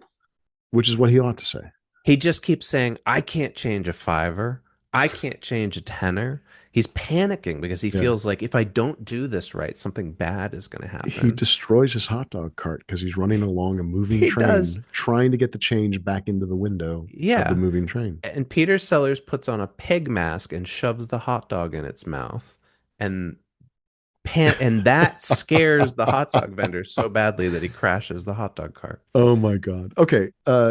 Greenspun says individual episodes vary a good deal in quality, which is the understatement of the year. Yeah. He says Ringo is fine. Sellers is finer. In a performance that vastly enriches and normalizes the arcly enthusiastic Porky Pig of Terry Southern's imagination. I mean, he does put on a pig mask. It's fair. Greenspun also refers back to the novel. He says the most elaborate set piece of the movie is a superb realization of the book, and then says that some of the small sequences do succeed because of the particular performers, which I think comes back to your question, like, why would someone decide to do this one thing? Well, Yeah. if they kind of liked the idea and they went for it, like Raquel Welch is obviously going for it when she Yeah. plays the, you know, lesbian goddesses of Phobos style, uh, She's the row priestess of master. the whip. Yeah. She self-identifies as the priestess of the whip. This is funny too, because so this is the New York Times, but it's not even a review. It's like their TV guide for the week. And the Magic Christian was apparently on some channel that week. And they have a one sentence review for their movies this week section, which you found and texted to me, I think. It is Yeah. a wild catch-all with some fun, but extremely thick. I don't understand what That is that the means. understatement of the year. Can you imagine? Do you remember the period of time where like you'd flip through TV Guide and that was the description of something and you'd be like, I don't know what this means. It just has the word fun in it. I don't know. I guess I'll turn this on. Yeah, I mean, this is the BuzzFeed of the time. People were Yeah. paid to get a description into, the TV listings. I think that there's a genre of found curiosities of Yeah. times when people wrote an insane thing, as the sentence description and For got it sure. past the Yeah. the As long editors. as it's under 50 characters or something. Yeah. Um, okay. So here's a more modern review. This is from a blog called The Film Critic. I want to talk about this. Yeah. So Christopher Knoll from the Film Critic says the video cover of The Magic Christian features Ringo Starr sitting on Peter Sellers' lap. Starr has on his usual shit-eating grin, and Sellers' expression can only be described as one of sheer horror. Sellers may very well have no idea what he was getting into with this movie, an adaptation of the cult novel by the same name from author Terry Southern. Okay, that to me Yeah. is a sign that there is no history for this movie that exists out there in the world. There is Yeah. there's not the kind of fan base that wants to put together the understanding of this movie because Ringo sitting on Peter Sellers' lap is an essential part of the trailer. And Yeah. Sellers Yeah. made this movie on purpose, knowing what he was getting into. This review came out in 2003. So not a more modern review necessarily. It's only a couple of years actually after that second New York Times article. But I think you have a point there in that I think the only way in which you could get all of the information that we've previously provided about the background of this film was through like Peter Sellers biographies or I think there's a Terry Southern autobiography that was cited numerous times in some of the notes. And I don't think this person at Film Critic had access to that, right? Like, Surely not. clearly, by saying Peter Sellers had no idea what he was getting into, no, like Peter Sellers knew exactly what he was getting into, as we've found. Yeah. He's the impetus behind this movie. So when Null tries to explain the movie, he essentially says this was all ripped straight from Monty Python sketches, which is Right. hilarious because it's the opposite. Yeah. Cleese and Chapman were part of this movie, and they didn't like suddenly invent Monty Python because they were on this movie, but clearly the push. This was part of the arc of Mm. that kind of surrealist jumping vignette style show or movie. There is, again, this could be a rumor. There was something in the notes that said that there were several scenes that Cleese and Chapman wrote for their initial draft of the screenplay that didn't make it into the movie that Oh, eventually became Monty yeah, Python that sketches. seems very likely. I mean, Yeah. would you throw away a good sketch just because Well, it's the same the thing that comedic genius of Peter Sellers disregarded it? right. Well, it's the same thing Tim Robinson did with I Think You Should Leave, right? So Hmm, we just got done talking about that last month. very nice callback. Um, Null says, meant as a satire on modern society, the film ultimately comes off as a satire on satire. Now, that's actually the best line that I've read so far in this review. It's way too over the top to make any profound statement. It's like Dumb and Dumber claiming to be a spoof on mental handicaps. Funny, but hardly deep. It does seem like, viewing it now, that it's someone doing what they think movies were like back then. You know what I mean? Like, Unpack that a little bit. as a person in 2026 watching a 1969 loopy vignette style proto psychedelic comedy, Mm.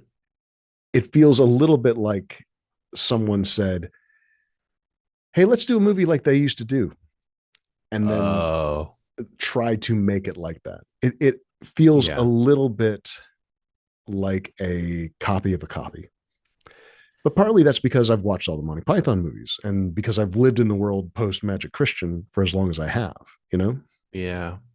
I don't know. I still maintain I hear what you're saying, but I think that this movie's unique in that it is so zany. That It's a very soft word for what this movie is. yeah, but it can't be replicated. I don't think you and I said earlier, I said like I don't think you could make this movie today. I don't think you could have made this movie in the last 40 years.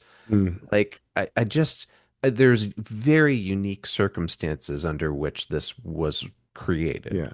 And the particular to that is with a star who was as Yeah. famous and expected to be interesting as Peter Sellers, right? Yeah. Yeah. Yeah. Yeah, absolutely. Okay. You've also got a bunch of stuff from Ken Anderson's Dreams Are What La Cinema Is For, which is a blog. And um, I mean, there's a lot here. I want to read some of it, and I also want to just kind of point out what Ken Anderson's take on the movie Yeah. says. Yeah. Uh, so Anderson says British humor tends to be a little tough going for me anyway, especially when it's very male centric and sophomoric. Big part of the movie is a lot of naked breasts. Okay. Hmm. Uh, and Anderson also says the British setting makes to his American perspective, makes the targets of guys' pranks obvious prigs and snobs, making the satire feel toothless.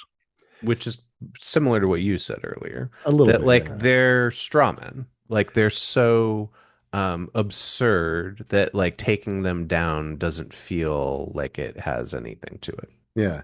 And Anderson, in a way, is saying, oh, I loved this, but then it started to change on me. He writes, poking fun at a culture that appears, to us anyway, to be more openly classist, royalty, observance of historical traditions, accents denoting class distinctions, is quite different from poking fun at a country, America, that pathologically waves the flag of its egalitarianism when in fact it's ragingly racist, wealth worshipping, and classist as hell. He says he was 12 when he saw the movie. How old were you when you saw the movie? I was probably 22. Yeah. Says he was 12 and his inner anarchist delighted in the Bugs Bunny Marx Brothers style of comedy of disruption. He quotes another critic. Magic Christian was all about deflating the pompous, punishing the greedy, and discomfiting the complacent. Now, what's interesting is that deflating the pompous, okay, pomposity, pride, or arrogance, punishing the greedy, okay, greed, those are sins, discomfiting the complacent. That is a particular moral stance that is a little different from the sort of let's take down sins. Discomforting the complacent really comes from hey, if you're not paying attention, if you're not angry, if you're not trying to change things, then you're not doing anything. Hmm. You know? And I think that that particular part is what at this moment rubbed me the wrong way and might not have rubbed me the Okay. wrong way when I was younger. Okay. All right. Yeah. This I want to unpack because this is the meaty, juicy part of Oh, super excellent. Oh, this is context. the meat. Okay. Yeah. So why do you think that is? Is it because you feel a certain amount of guilt in your own complicity? Oh, yeah. Or is, Right yeah, now, absolutely. This is the most guilty, ashamed, and weirded out that I've ever felt about not being on the corner protesting at every moment. sure. Um, But a big part of why I'm not doing that is because I have a family. right. I know that. The audience maybe doesn't know Yeah, that. I'm just Yeah. saying. And Yeah. for some people, that's a legitimate reason not to engage. For some people, that's a foolish reason not to engage. Um, I take both sides. I take their question. I can understand both the critique and the support, and I appreciate them both. Now, after all that diplomacy, I'm not totally down with discomfiting the complacent, especially when sometimes the complacent are your grandparents. You know, folks who have gotten near the end of their lives and are trying to enjoy what they have, or when the complacent is maybe folks who have a rich inner life and are playing the game of society in order to get through this hellish existence that is human life. I don't discount either of those things that you're saying. I do, I do struggle to, struggle is maybe not the right word. Oh, It, just it, spit it out, dude. Give it to me it, straight. I think the idea of being complacent and then not, and being upset that somebody is pointing it out to you or to other people is ironic, right? It Like, it might be. yeah, but, um, and I think that's what the art, I'm not saying the Magic Christian necessarily, but a piece designed to do that is designed to do. And of course, like it nobody likes that, right? Like what person likes being told you're doing it wrong, Yeah. right? Um And a little going bit of that phrase or that trio, it conflates the pompous, the greedy, and the complacent. It does. Yeah, and that's this writer. That's not Yeah, the totally, Magic totally. Christian. Yeah. I will go back to what we were talking about at the top, which at the time, it's funny, at the time seemed like a huge digression. Um, I am not 100% on board with Scott Galloway, and I like this resist and unsubscribe Oh, movement. yeah, yeah. Um, but the reason why I like it so much is because it says, look, do what you can, Mm-hmm. right? And what you can may not always be going out on the street and holding a placard or throwing eggs at a cop, right? It maybe it's divesting from companies that are supporting what's going on, or maybe it's picking up the phone and spending 15 minutes calling your local reps, right? Like Absolutely. there, I think the left in this country has made such a spectacle out of protesting in some situations that there are people like yourself who aren't able to go out and do that, who then feel like, well, I'm made to feel like I'm less than, that I'm not doing my part. And that's a huge mistake if we're going to actually achieve leftist values as being mainstream.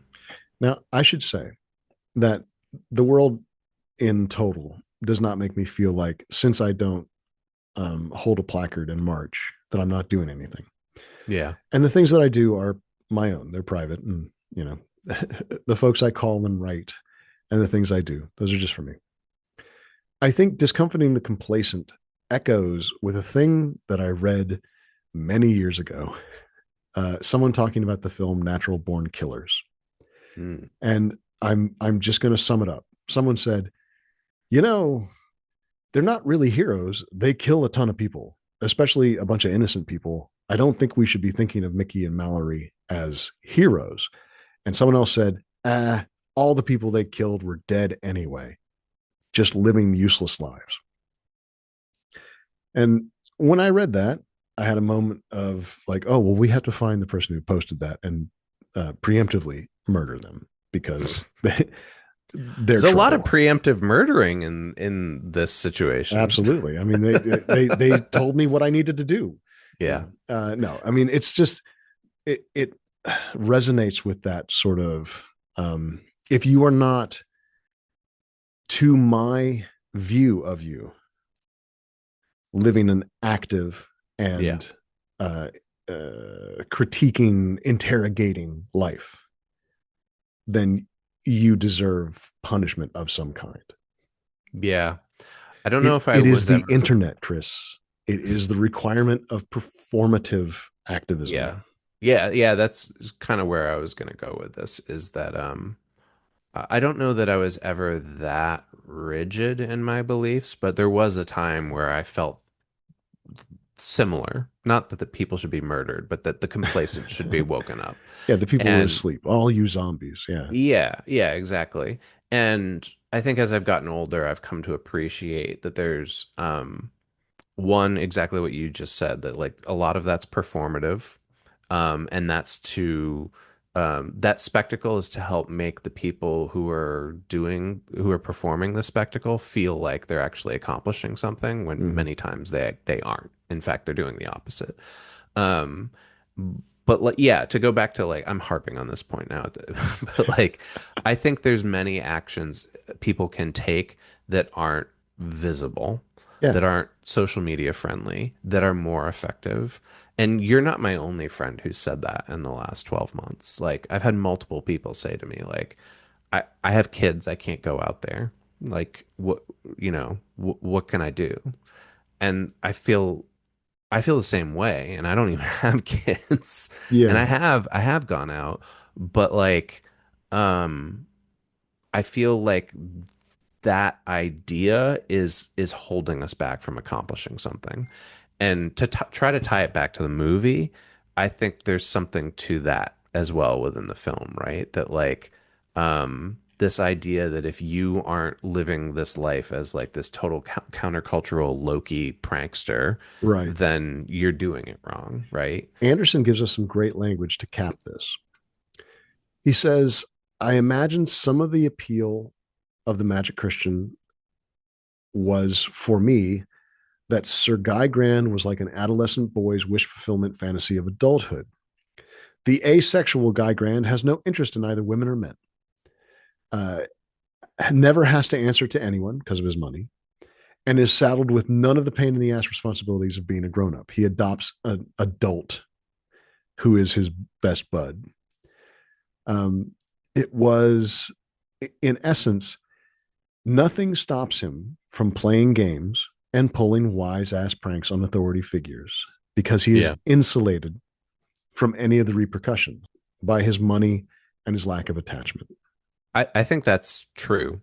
Um, I don't, as a fan of this film, I don't think that this film is a prescription for how to get things done, Oh God, right? no, no, and And it doesn't say it is either, no, I don't think it does. Yeah. but it definitely makes people think that the movie has drawn out of some people a sense that, oh look, Yeah. this is true. Look at Mm. them take them down.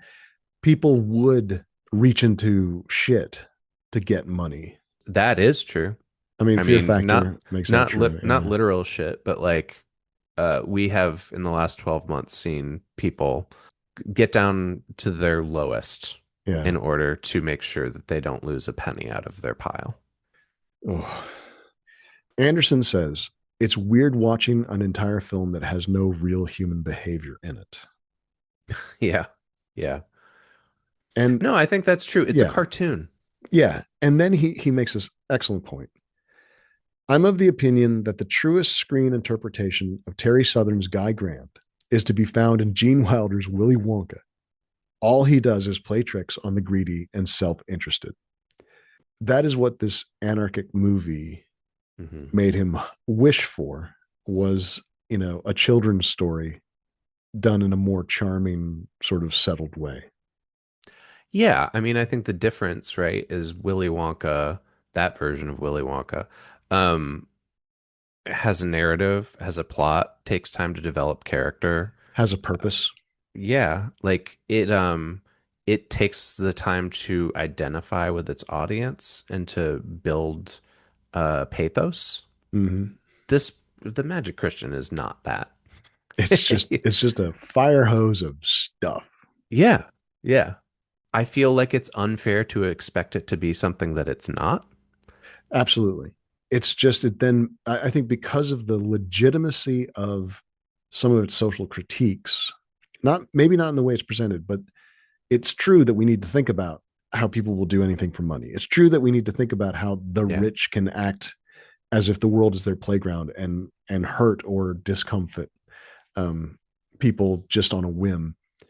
We should think about these things, and that gives a little heft to the insanity in a way that it, if there wasn't an anti-capitalist critique buried in, not buried, throughout the Magic Christian, people probably couldn't stand to watch the whole thing because it would just be like an ADHD nightmare. Yeah. It's funny because one of the other things that I recommended that we do for this episode, I think, was Everything is Terrible, which I don't believe you've seen. No. And that's exactly what that is. Everything is Terrible is just like it fire hose of chaos, pure like madness. Literally, like when I watch it, it makes me feel like my brain is changing. Um, but Chris, that's I drugs. You're on drugs. I'm encouraging you. Let's do an Everything is Terrible episode. I think you'll like it. Um, and by that I mean I think you'll hate it. But let me come back to what you were just saying. So this makes me think of something I heard Ian MacKaye say at a Fugazi show, Yeah. actually, that I went to one time. He was talking about protesting, and this is mid to late 90s. So, like what we were protesting then was nothing compared to what we're protesting now. He said, sometimes the point of protesting isn't to change anything. It's to show up and be in Yeah. solidarity with other Yeah. people Yeah. Yeah. Yeah. Yeah. so that you know that you're not alone. Because some people need that. They need to know I'm not the only one who feels this way. And so I think maybe, at least for me, that's part of what I get out of the Magic Christian is watching it makes me go, okay, the way I view the world is not complete insanity because 95% of the people that I encounter in my life, if I presented my views similar to this film to them, they would just be like, no, like that's not how the world works, something like that. But this provides a kind of like sense of comfort that you're not alone. It is hilarious that you've just given us a perfect button to end the podcast before we've done all our other sections. Let's take a break and reset, and we'll talk more. So, Chris, once again, you really do like this movie? Love it. This is not a prank. This whole podcast, the entire last 10 years of us podcasting, has been an entire prank just for me to get you guys to listen to me talk about the Magic Christian. Yeah. And you're getting people to give you money to do it. Exactly. If you go to patreon.com/supercontext, you will help support my prank on all of you in that you have supported us over the years and helped us to continue making this show and gotten a little bit out of it yourself, right? What do we provide the patrons? Well, there's Patreon only posts. And I don't want to say that, oh, they're so amazing. But if you join the Patreon, you'll see all the stuff we put up. And if you pay us a little bit of money, you will see the backlog of the blooper reels, the tidbits that have been cut out of past episodes, the Super King Context Shadow podcast that we did for a couple of years, and a few other extra little things. And just the satisfaction that you are helping us avoid jumping into the enormous tub of shit to look for more money. And we're back. Okay. 1969, The Magic Christian, a violently satirical film. It's always a bummer to do our representations section with stuff made between 1965 and 1975. Yeah. Yeah. There is stuff that shows up in this movie that is casually racist. Um, wildly sexist and homophobic. And at the same time, there's stuff in this movie that is pushing the boundaries on all of those things and Right. what's acceptable and challenging the racism, sexism, and homophobia of modern culture. We're in a little bit of the Albini problem here. Um, I think this is a little different than what was going on with him. Because Well, I think like this is boomer shit. This is like they're yeah, I hear so you. Let me explain steeped. myself. Yeah. The Albini problem I'm suggesting is that Steve Albini thought that if he rendered faithfully bigotry, it would shock and Yeah. knock some people out of their complacency about bigotry. Hmm. But instead, what it did was it made him look like a bigot sometimes, or Yeah. it casually reinforced the idea that you could say various slurs if you were an ally, or that you could just be like, yeah, I'm fine with those people who are disempowered or disenfranchised, and whatever, as opposed to actively working. Yeah. I mean, see our second episode of this show where I believe the title was Steve Albini, ally? Question mark? Something like that. Boy, deep cut. I think you're right. I think there is a certain amount of that. There's a couple examples here, though, of things that I didn't know about, like having seen this film a number of times. One of them is you referenced the Hamlet scene earlier, Mm-hmm. so let's reiterate. So one of the pranks is Guy Grand and his family and the rest of the snooty upper class go see a production of Hamlet, and Hamlet, in the middle of a soliloquy, starts stripping and there's reactions from the crowd that are either they're aghast, they're horrified by it, or some of the men are turned on by it. Or at least just sort of enjoy what's happening. Yeah.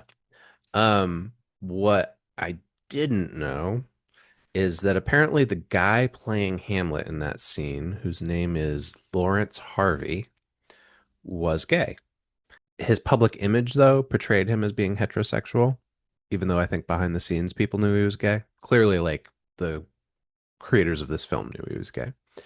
Um, so the credits list him as playing Hamlet right underneath another character in the film who is listed as Lawrence F word slur for a gay man.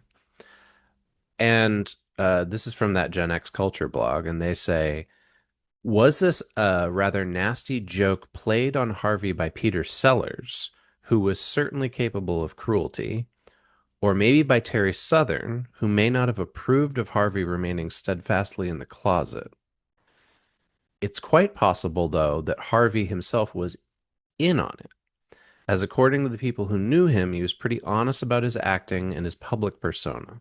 But either way, it seems something of a coincidence that the other character was not only named Lawrence, but was also spelled in the same way as Harvey spells Lawrence. He spells it with a U. So, so this is something where like, who knows, right? Like, who knows if this was something they did to make fun of him or something he was in on and enjoyed. But this would not fly Yeah, today. and whatever its purpose, it's also then gets connected to the sort of creation of gay panic as one of the pranks. I think at least three gay panic pranks in this. There's the Hamlet one, there's the boxers kissing. Oh, right. Okay. Well, I was thinking the Hamlet one is just, high and low art, or high and vulgar art. Like he starts Oh, stripping. okay. That's the Yeah, prank, But then, yes, there's boxers who stop fighting and start kissing.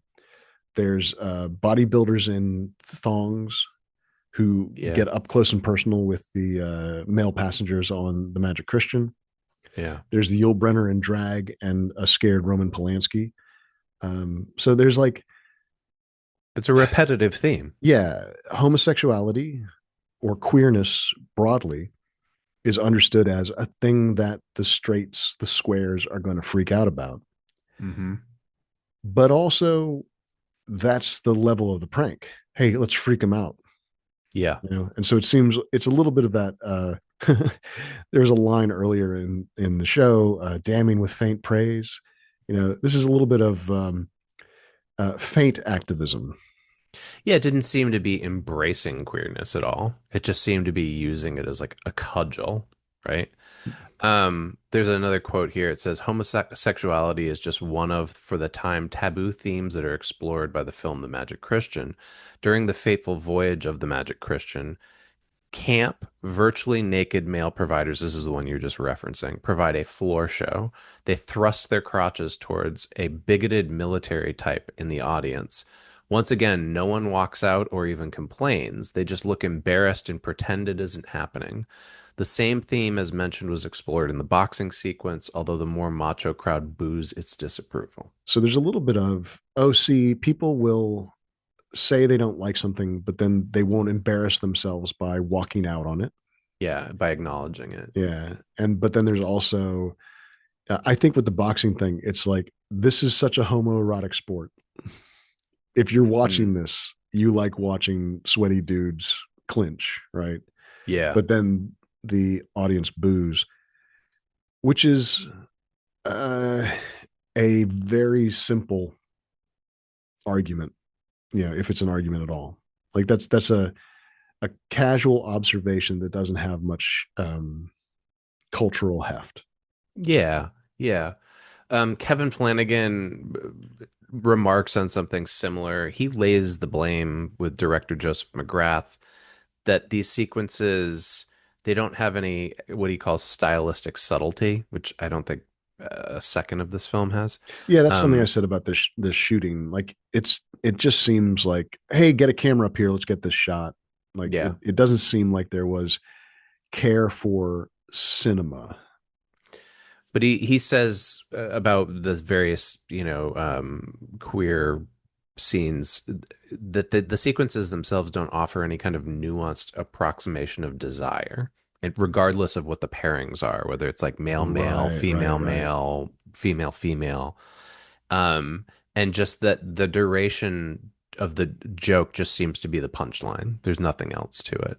So this is, and I think that that's probably true about other like isms in this as well too. Like, Yeah, I mean, there's that extended joke about an African being part oh, of. right. Is it a dog show? It's a dog show where he enters a panther Who as a eats the other dog. dogs? Yeah. Yep, yep. And for some people, just me saying that is horrific. Like, oh my god, they eat. It kills the dogs. And then this, like, the most vicious and bloody prank is made the the prank of an African. It's not even Guy who does it. It's this other Right. thing. This Well, I quote. think it's the idea is that guy is paid for this to happen. He's Yeah. Okay. hired this guy. Yeah, I don't think it's supposed I to be may have missed unrelated. that connection. Oh, okay. Yeah, no, I think there are numerous. The boxing match is the same, right? Yeah. Yeah. Yeah. He's paid all these people off ahead of time. Yeah, that's always been my understanding is Okay. that Well, then the the softer quote unquote critique. African is Yeah. probably just a black British man that he's hired as an actor to perform this role. Right. Well, then Yeah. then the softer critique is of all the pranks, the one that involves a black person is the one that hurts animals and Sure. No, is I think so. quote Yeah. unquote Like savage. exactly. Yeah. Or we've mentioned the Raquel Welch scene already. The Robert Dassanowsky-Harris, which is another one of the academic articles we're referencing, um, mentions this scene and says it's an interesting instance of the exploitative, even abusive commercial appeal that's aimed at male sexual fantasies. It is a point obviously lost on the film's producers, who felt no shame in exploiting the semi-clad presence of Welch in her minute-long cameo as a draw for the film. Yeah, she's in the trailer. Yeah, oh yeah. Yeah, I think she might even be. There's multiple covers, but I think she's on one of the covers of it too. Yeah. And then just to be explicit, it's like 50 women in just shorts or loincloths or whatever, Yeah. as if they were the galley crew rowing the boat. And so their breasts are the point of that scene. Yeah. And it's, you know, I like looking at naked women. I've always liked that. And this time around, I saw that and I just had a moment of thinking, oh man, we suck. We're just awful. Well, I mean, like taking it back to representation and thinking about like diversity and such, like, okay, so this film has queer actors, it has female actors, it has actors from different ethnicities, but they're all exploited because the people behind the scenes are all white men, Yeah. And white they're using them, straight men for the most yeah, part. Yeah. using them as elements, Yeah. not giving them agency. Um, yeah, so it's interesting. You know, another scene that just popped into my head that I think is also about race, but isn't as explicit. Um, the scene on the train where there's an Asian man Oh, reading right. like a magazine or something, or maybe a book, Yeah. sitting next to like a sort of pompous aristocratic guy, white man. And there's a trick door that keeps swapping different Asian men in the same clothes. Mm-hmm. So that there's multiple guys, and every time he looks up and he looks over, there's a different person. But he doesn't, he's so racist, he doesn't recognize that they're different human beings. Because to him, quote, they all look the same, right? Right. Um, and that then subsequently leads to another one of those like zany strobe light dances. Yeah, it's the crazy thing that you mentioned at the top of the episode of like folks dancing around him and crazy lights, and at the end there's a out on this the platform there's a man in a scuba suit fondling a showgirl walking away from the Oh train. yeah, right, yeah, yeah. So yeah, not great stuff, even though it's trying. It's a product of its time. So It um, makes me think of the stuff that people say about like Bernie Sanders that oh, his concentration on economic issues makes him ignore race. For some people, the answer is nothing matters if we don't change economic inequality. mhm. And for some people, it's economic inequality is uh, inextricable from racism, sexism, the fascist transphobia. So it's depending on which side you're on, your response to these bits will be different. Oh yeah, interesting. That would be a fun experiment, wouldn't it? To I don't know about like fun. Clockwork Orange somebody from Turning Point USA Well, now I'm and sure make it them wouldn't be watch The Magic fun. Christian? Yeah, no, this sounds awful for everyone involved. This sounds like the whole wrestling with a pig, except even the pig won't like it. I don't know. I'd watch that documentary. Um, which leads us to themes, which I think we've already hit upon We've a laid little a lot bit. of stuff out, but we do have some things that are good to foreground. Uh, you found in that Robert Dassanowsky-Harris article a kind of wonderful reference that goes back to our Philip K. Dick episode. Yeah, there's lots of resonance with Philip K. Dick here. So Dassanowsky-Harris's article is called "The Southern Journey: Candy and the Magic Christian as Cinematic Picaresques." And And those of you who listened to the Philip K. Dick episode may remember Philip K. Dick referred to one of his books as picaresque over and over and over yeah, again. and Candy is a Terry Southern novel that was also made into a movie. Correct. Yeah. I figured it was worth us stopping and defining picaresque this time around because I was just sort of pretending I knew what it meant last All time. right, throw it out there, dude. This is dictionary definition, man. Of or relating to a genre of usually satiric prose fiction which originated in Spain and depicts in realistic, often humorous detail the adventures of a roguish hero of low social degree living by his or her wits in a corrupt society. I don't know if that's entirely accurate about the Magic Christian, right? It's Well, not realistic. you would need to stretch the definitions a little bit. Yeah. But the idea of moving through the strata of society and highlighting its foibles and flaws, Hmm. Hmm. that's certainly what this movie is trying to do. And then Yeah. Candy is understood as a riff on Candide. And I have to admit, I have not seen or read Candy. That is one of those Terry Southern movies I've been trying to watch for a couple of years now and haven't been able to get a hold of. Have you seen it? I just read about it Okay. in the research for Okay. this recording. Yeah, I'm curious. So yeah, so he says that he thinks that the Magic Christian marks the end of the 60s for British cinematic prowess. Um, and specifically the surreal satiric style in comedies like this. He says that it's also the beginning of the decline of Sellers' superstar status. He does not say this, but as we mentioned earlier, is also the beginning of the decline of Terry Southern's status. Um, Candy is referenced in this. I tried not to pull notes about Candy since neither of us have seen it, and it is not the focal point of this episode. Dassanowski-Harris also makes the point that the books have aged well, and maybe the movies have not. Yeah. Yeah. There's a line in here. Where is it? The Magic Christian is studded with gems of filmic art and still potent socio-cultural commentary, even now that the modish smoke of the 1960s has cleared. When the hell was this written? 1992. Oh, we were so innocent back then. So, yeah, to my point, not a lot has been written about this film. Yeah, so this article is from 1992. But yeah, he's essentially making this point. His argument is that the political themes remain intact, even though the style and the aesthetics of the 60s are no longer popular. Yeah. And this is where the picaresque argument lands too. The Magic Christian presents a compendium of the socio-political bankruptcy of the decade. Terry Southern's Sir Guy Grand may be our tour guide, but he is hardly uninvolved.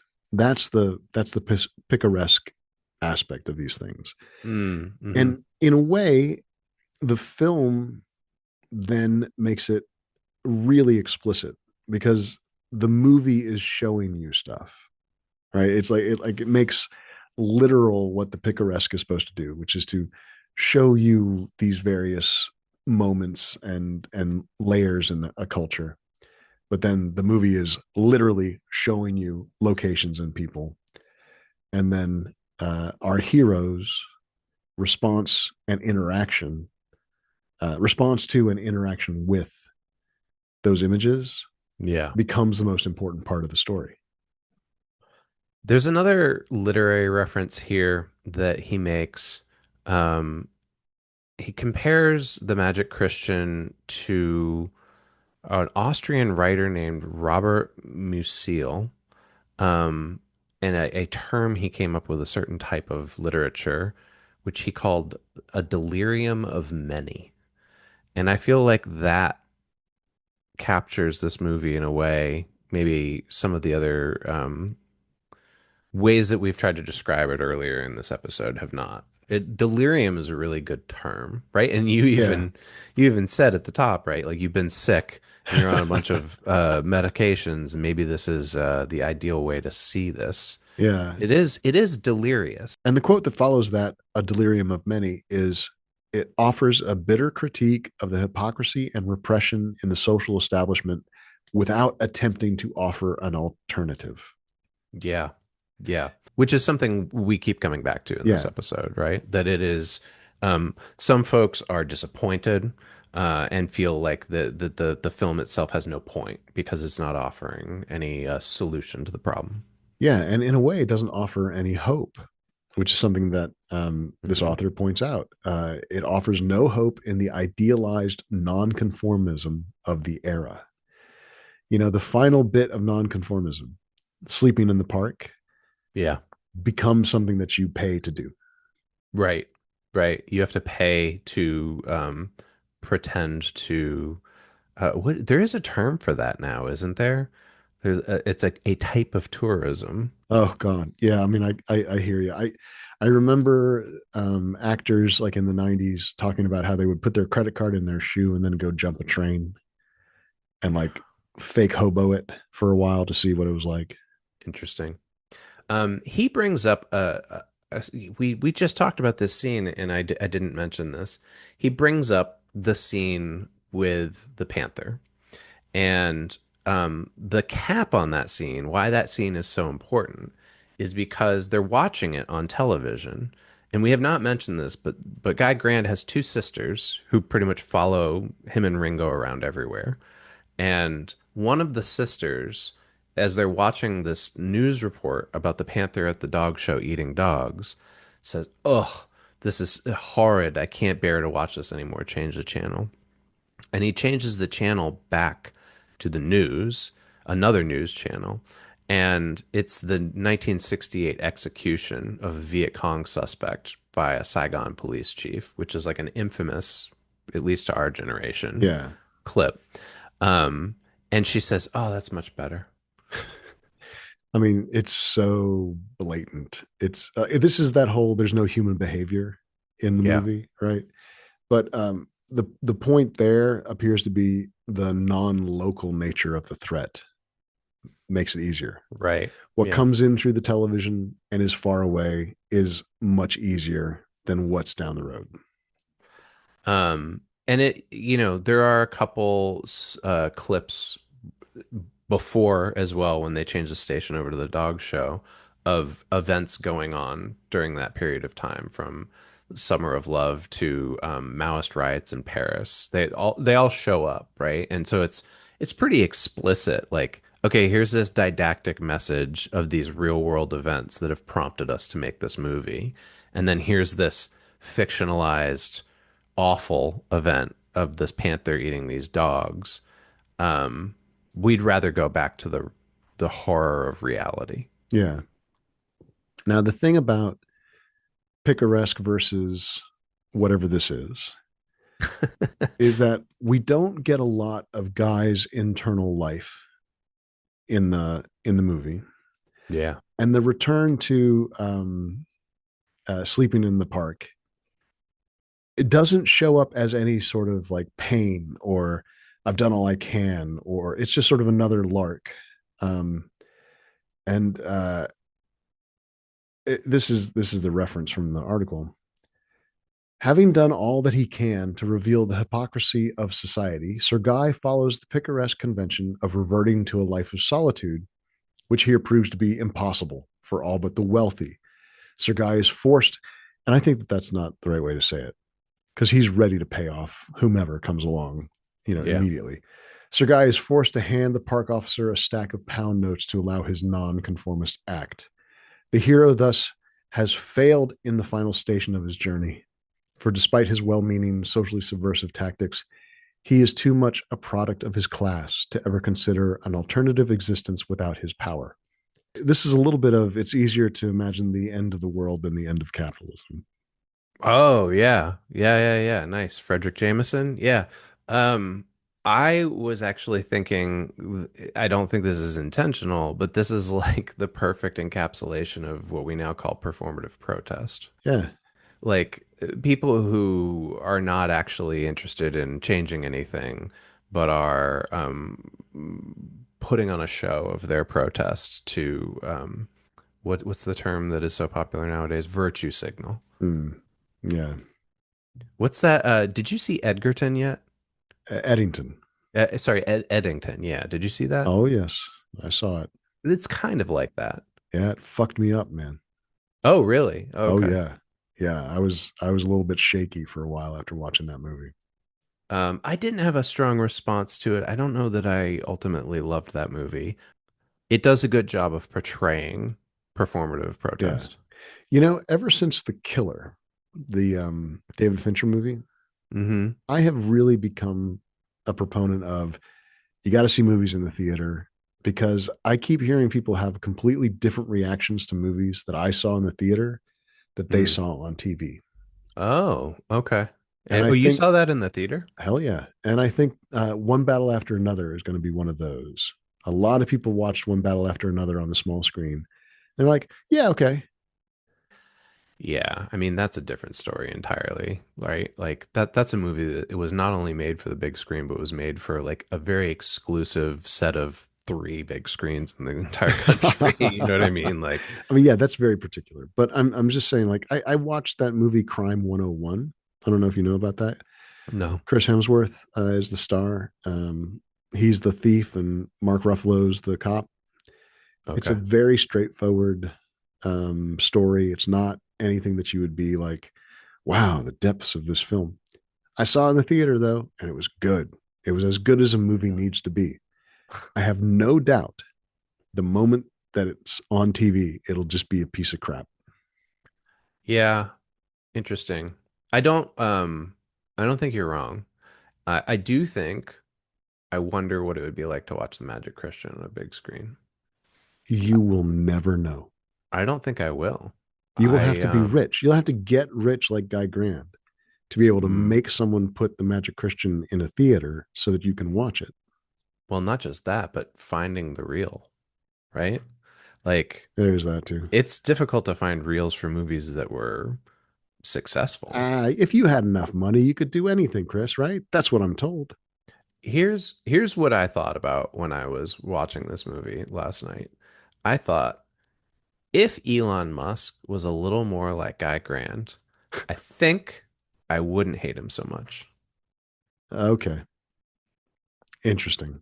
So maybe that's how Elon Musk can start to win me over, is if he finds a copy of The Magic Christian and rents out a theater so I can go see it there.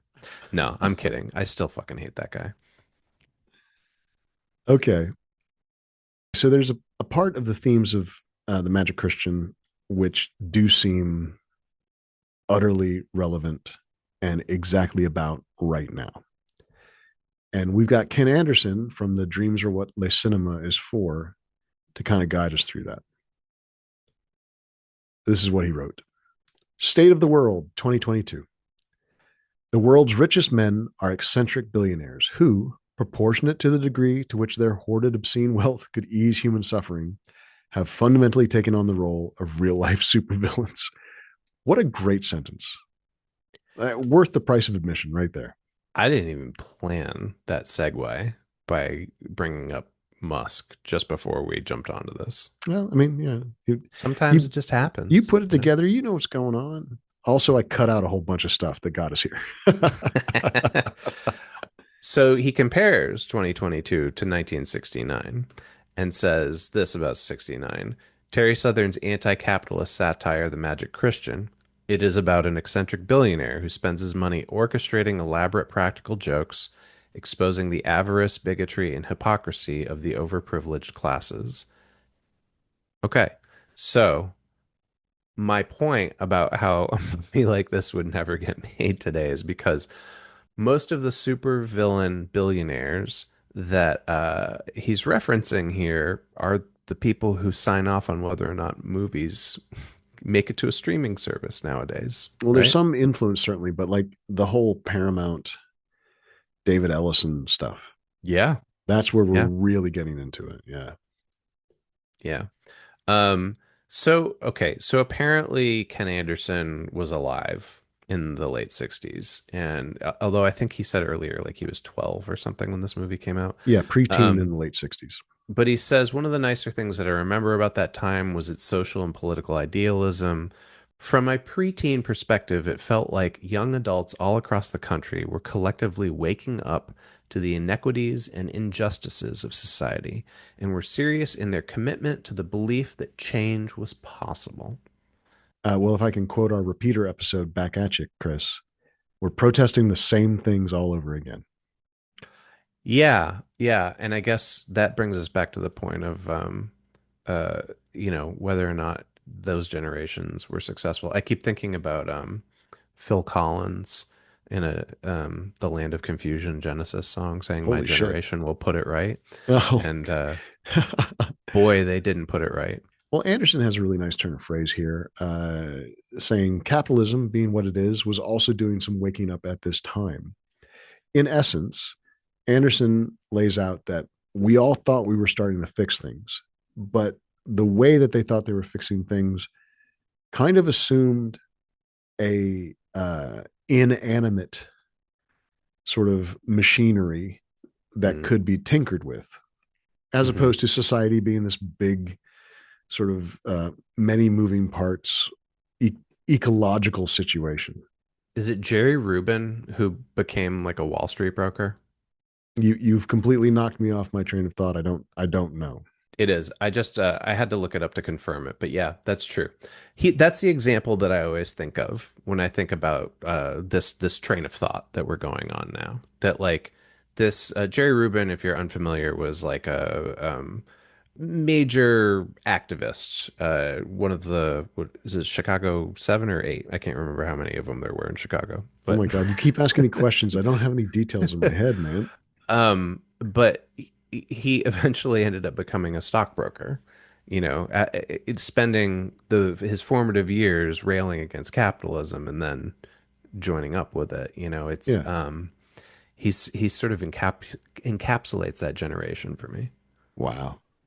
And Anderson says, in essence, also that the movie would have been better 2 years before, but just the fact that whatever made it important to sellers was responding to the kind of interrogations that were being delivered, so that, as Anderson says, close to the 1967 Summer of Love would have been great. During the global student protest year of 1968, perhaps better. Almost like saying, this record would have been awesome if it had come out before Trump was elected. Yeah, yeah. It is a strange point to make, but I think maybe he means not in its historical place, but in its reception uh, publicly. That like the crest of that movement had already started to fall by the Mm-hmm. time the Magic Christian was actually released, and maybe that's why people didn't engage with it as much.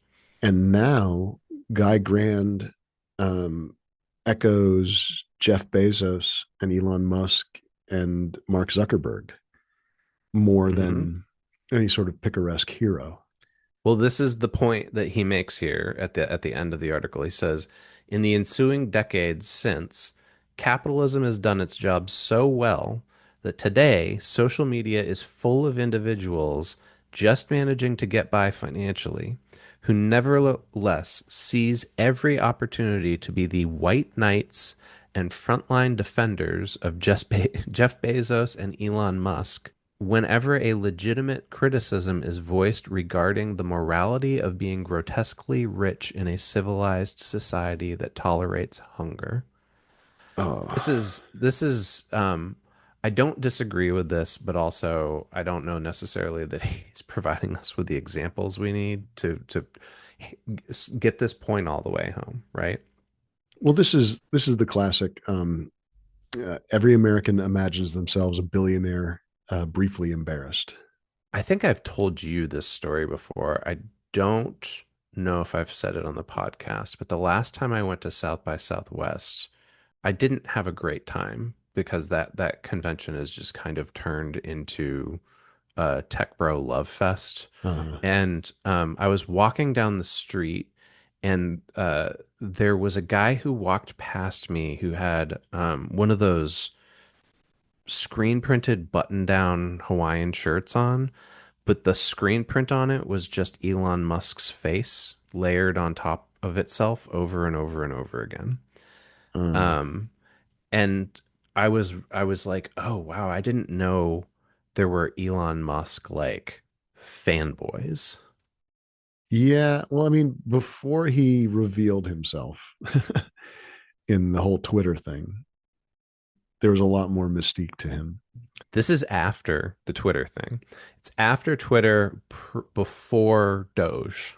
Well, people are late to parties all the time. Yeah, but and so I guess what I'm saying by telling that story is that Anderson's right that these kind of people exist, um, but I don't think he does enough. He doesn't do us a very good job of proving his point. Yeah. Well, it's a blog, so he's riffing on what is important to him. I have high demands of my blogs. I know you do. I know you do. You're the Guy Grand of the bloggers. Toodle pip. The last thing we have in our notes is very complicated. I think it was very compelling to you. It's an article by Kevin Flanagan called "The Road to Excess Leads to the Magic Christian: Comedy, Excess, and the Limits of the Body." I've read through it a couple times, and it feels more about Terry Southern than it does about the movie.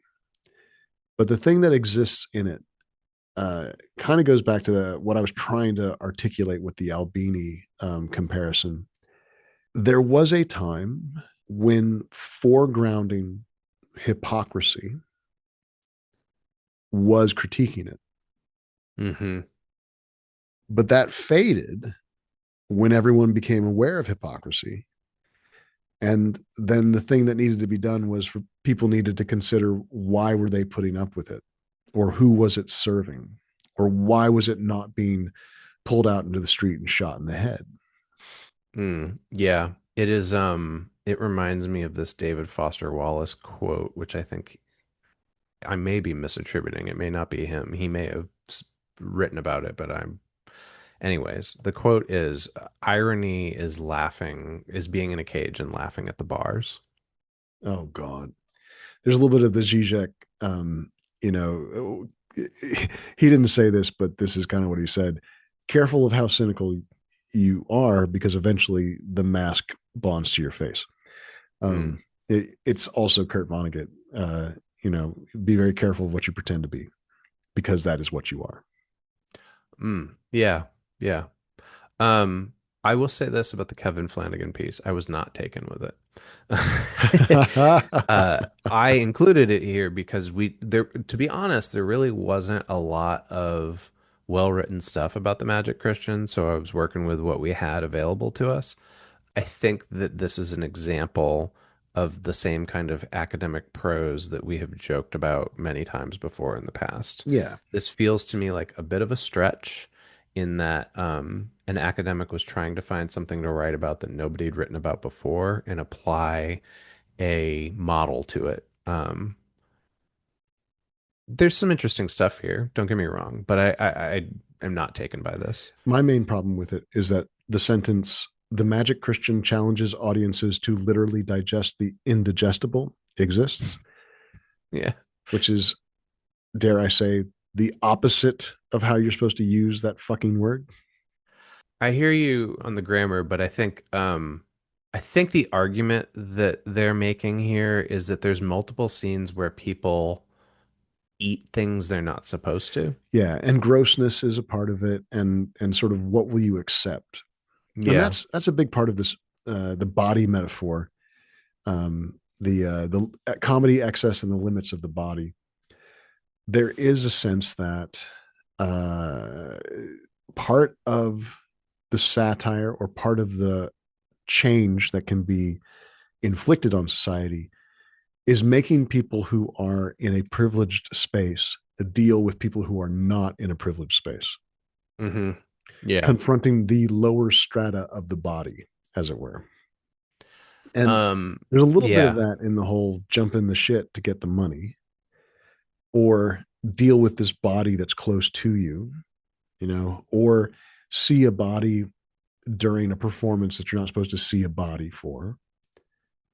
And it does, in a way, not ennoble, but grant import to the movie to think of it in that way. Hmm. I Hmm. don't think it shakes out, though, in the end result. Yeah, I'm not 100% convinced of this argument either.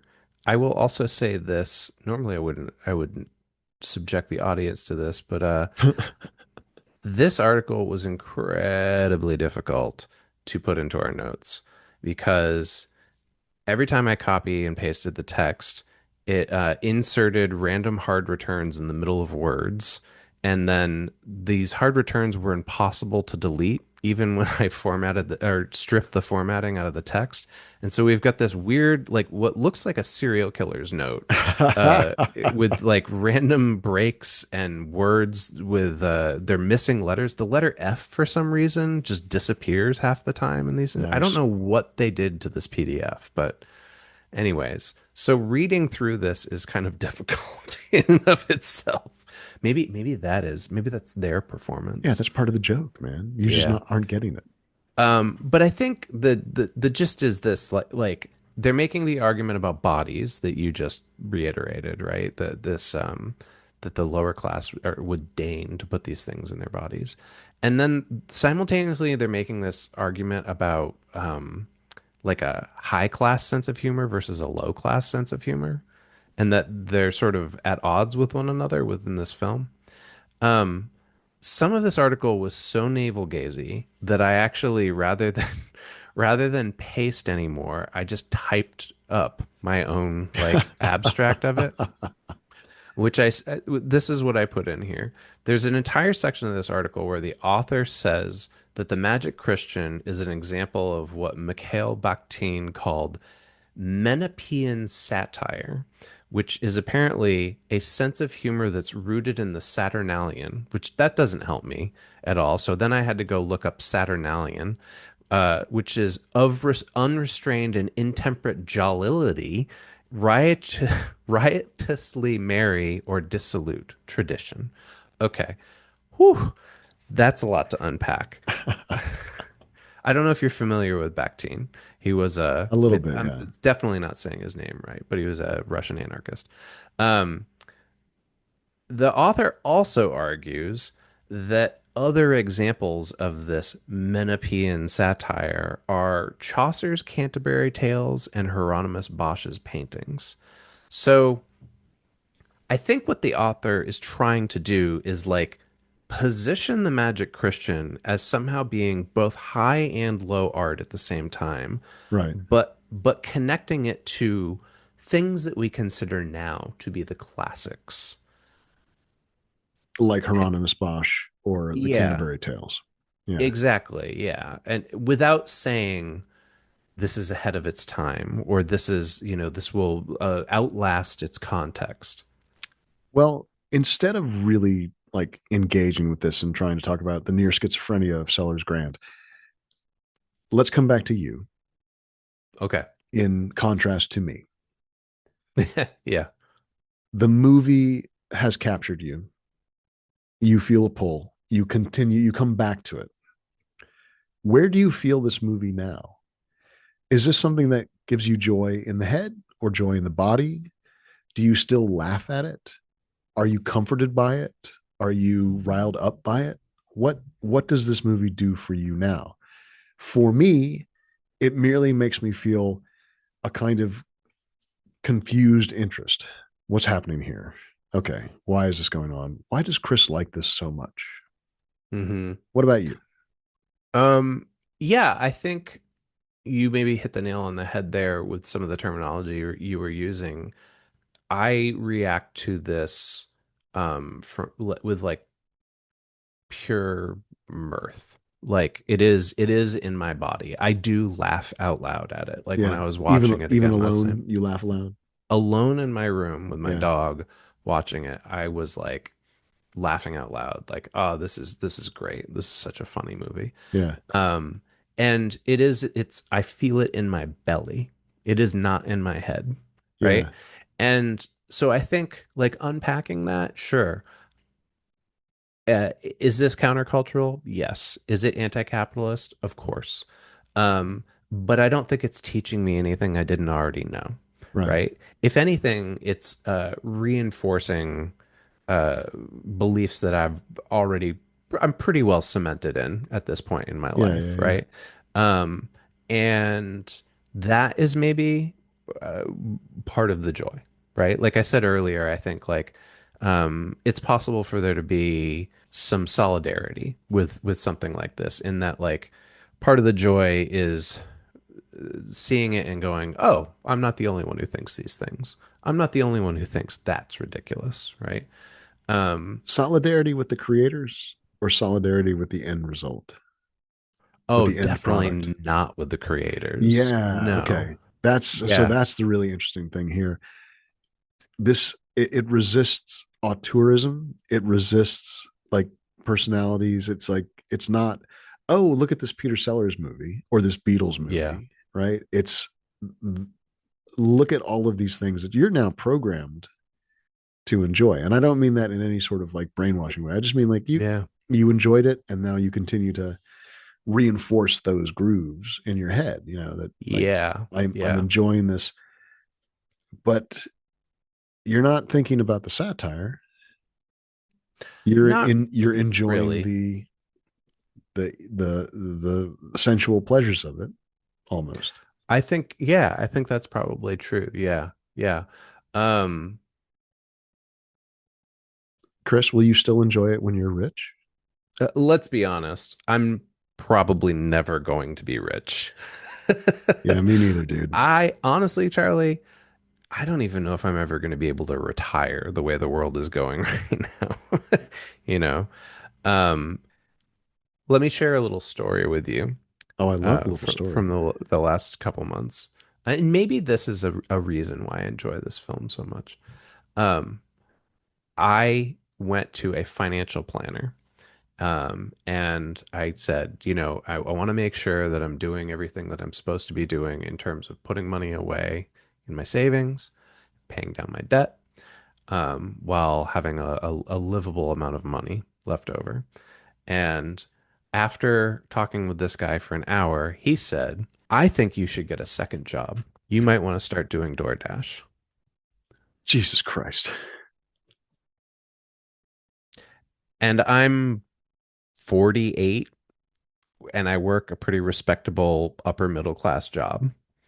And in our society where I live, that's not enough to simply get by. What I was told was no, you need to get in on the gig economy. You know what? You've convinced me. I take it all back. You're right. This is the only possible reaction to everything going on right now. You've been listening to Super Context, a podcast autopsy of media. How it's made and how it informs our everyday culture. Our theme music is Human Factor by Mile Marker. And you're listening to Drive Fast by 3 Chain Links. All show notes are available at patreon.com/supercontext. And you can email the show at supercontextpodcast@gmail.com. I'm available on Blue Sky as @ChristianSager. And I am not available. I have a scorched earth policy on social media. 2 N's, 2 T's.